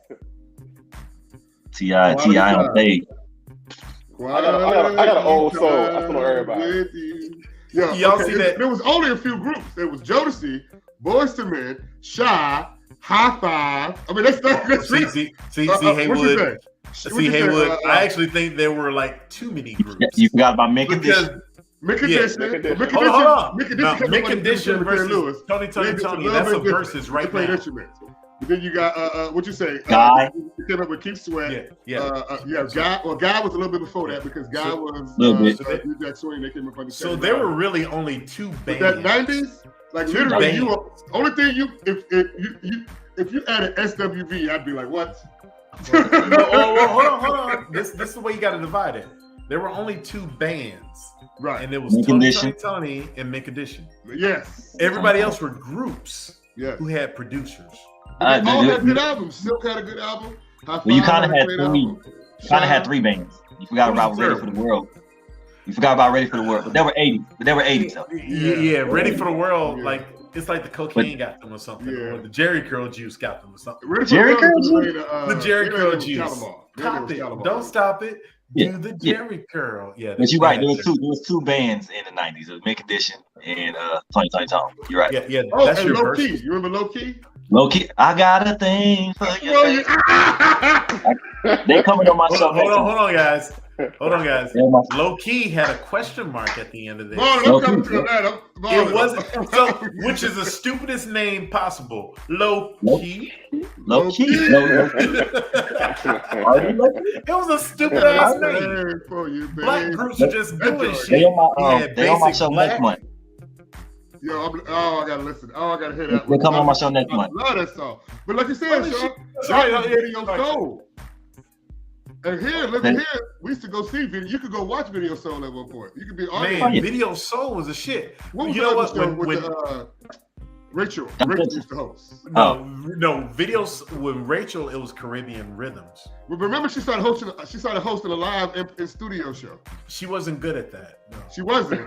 In fact, I got a feeling she's fatter than all of us. Oh gosh.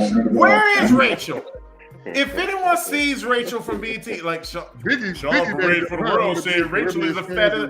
Oh, well, someone point out Rachel. Rachel is probably somewhere eating pirate's booty chips with Zane. Just hanging out at Upper Marlboro. Keep on. Her husband gonna come slap the shit out of you. And we gonna have to pay. Let me tell you something. If that motherfucker comes slap the shit out of me, I got 3 machetes. I literally got machetes. 3 machetes.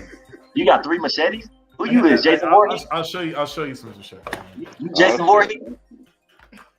You see, you got the Asian letter. Stop. I see boxing gloves.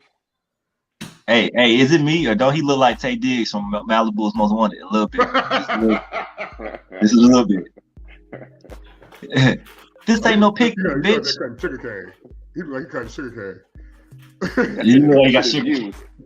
So I do have 2 others. They're in this closet, but there's a lot of other shit in this closet.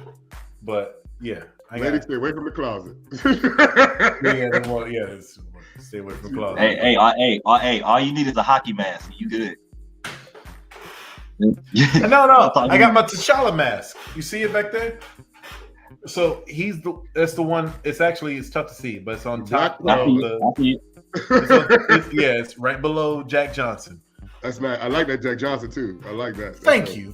I bought Jack Johnson. I bought that 12 years ago. Unapologetically black. Unapologetically black, and that's still my man got machetes. Hey, I bet you run like them Toro kids with your hands behind your back. No, what? I am not running with my hand behind my back. Hey, them motherfuckers be fast too. Them motherfuckers be gone, nigga. Top more kick. That's how he runs. Nigga, I know you run like that. You can't convince me that you run like that. I'm 6'2". I run very orthodox. I do not run like that. I cannot have my shit behind me. The baby. I see the baby. Yeah. So wait a minute. So all right. So real quick, and then we got to wrap this up. All 3 of y'all brothers are fathers. Yes. I just got one. I got one. One and done. I got 4. Yeah. Damn! You took the turnip seed literally, didn't you? What the fuck? You got 4? You got 4? What kind of Nick Cannon shit you got going on, Haywood? What the? 4. All I say is I believe in playing with you. What are you doing? Wilding out DC? What the fuck? Man. For like a few years, my pullout game was strong up until about 37, and then after that, it was just like I don't even want to fight no more. Well, shit, by 40, you would have stopped. My wife had one when we met. So that's our oldest, and then we've had 3 together. Most recently, one my daughter, who we had 5 years ago. So, damn, hey. That's the one that kept us together. I think we might have broke up if she hadn't cost. Well, speaking facts right there. All right. So I gotta ask this question. I should ask it offline. Hey, where you be hanging out at, man? On a regular basis? In DC. Oh man, so in my neighborhood, I might go down to Busboys and Poets or the Players Lounge. It's really I ain't going down there because I ain't got to. I know where the shit is. And then I hang out at a few other places. The bar. What's the bar that Tony always goes to that we go to on 14th Street? It'll come to the jazz bar. St. X? No, I do go to Cafe St. X. I do. It's a jazz bar. JoJo's. Oh, JoJo. Yeah, the Ethiopian joint. Yep. Where they have a live bar. Yep. Nando, do you come out to the city? And it's Sally's Tavern. I'm always outside. I stay outside. Well, you're always outside, Brooklyn, but you're always outside of the city. You're outside of the country. I'm always outside of the country. But fuck you. I need you to be local to answer that question. This year I did Colombia, Brazil, got back from Canada a couple of days ago. I was in Tulum back in April, but neither here nor there. In the city, I'm at Brooklyn, Park, Barcode every once in a while. Air is a new spot people go to now. It'll be an area once in a while. Yeah. Focus is cool. Focus is all right. Yeah, all of those places. I know all those places. And as a 45-year-old man, I avoid all of them. It's like they're always the second choice. Personally, if it's not a cigar involved, nigga, put the machete down or a rooftop. Put the machete down. I got the machete. The machete's going on, man. You go to that cigar bar on 8th Street? Not on 8th, but the one down on street is. I'm on 8th Street in Northwest, the one that's over by the White House. Oh yeah, I know the one you're talking about. They're not cigaring like they used to. Really? Since the pandemic, the one that was right across since the pandemic, they changed. Yeah. It's either TG's down the street from me or Monte Cristo. Oh, okay, on 19th. Yeah. Those are usually the ones. I know some people go to Petworth or whatever. Yeah. I just saw the numbers drop. Marlon, when the next time you come to DC? I'll be up there in November. I got to do the DC Loft. Oh, word. November. Yes. November 3rd through 5th. I'm with Brandon T. Jackson. 5-6 months away. Still, you asked me when, nigga, and I said when I'm gonna be there. You asked the question. These things are true. Like, you did give me the proper answer. I'm just saying. I was just there. I was just there on Mother's Day. I did a show over there, Fast Eddie's. Oh yeah, Fast Eddie's over there. Fast Eddie's. Oh, okay. Which one? 17th and K. In Virginia. Yeah. Yeah, I was over there. So you guys are motherfucking fathers. Father's Day is coming up next week, as well as Juneteenth. Are you celebrating Juneteenth more or Father's Day? I want my Father's Day. I've celebrated Juneteenth enough.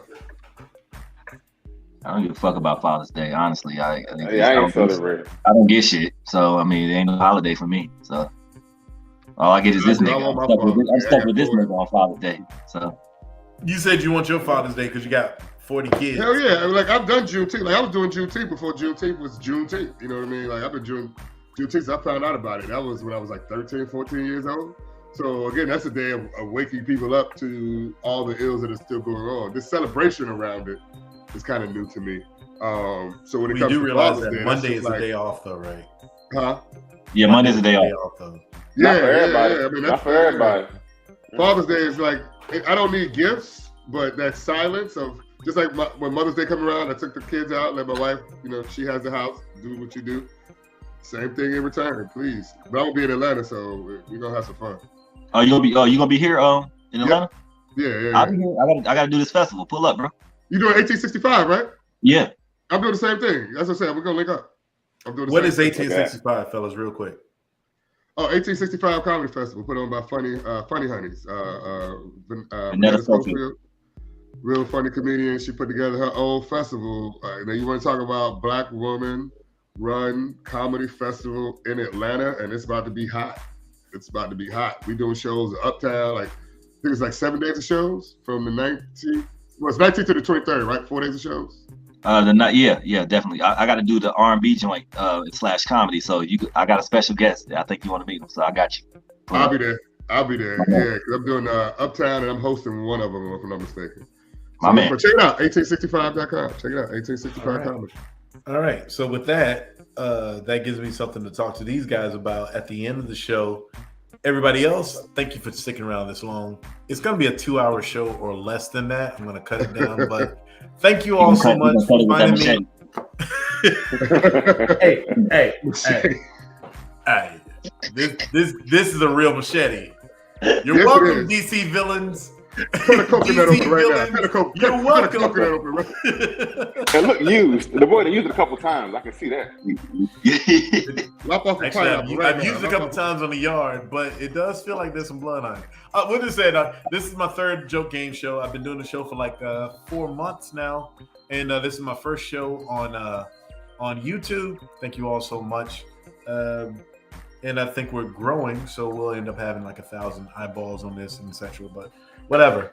Thank you all so much for joining us at the Shawn Show. To my men, Marlan at Marlan Comedy, Haywood at Haywood Turnipseed at Woody Seed, really, and Fernando Savage at Try Being Savage. These are the boys. We might have an overtime. We might have a conversation. Y'all ain't gonna see that shit because this is the end of the show. Thank you so much. Peace. Go Dogs.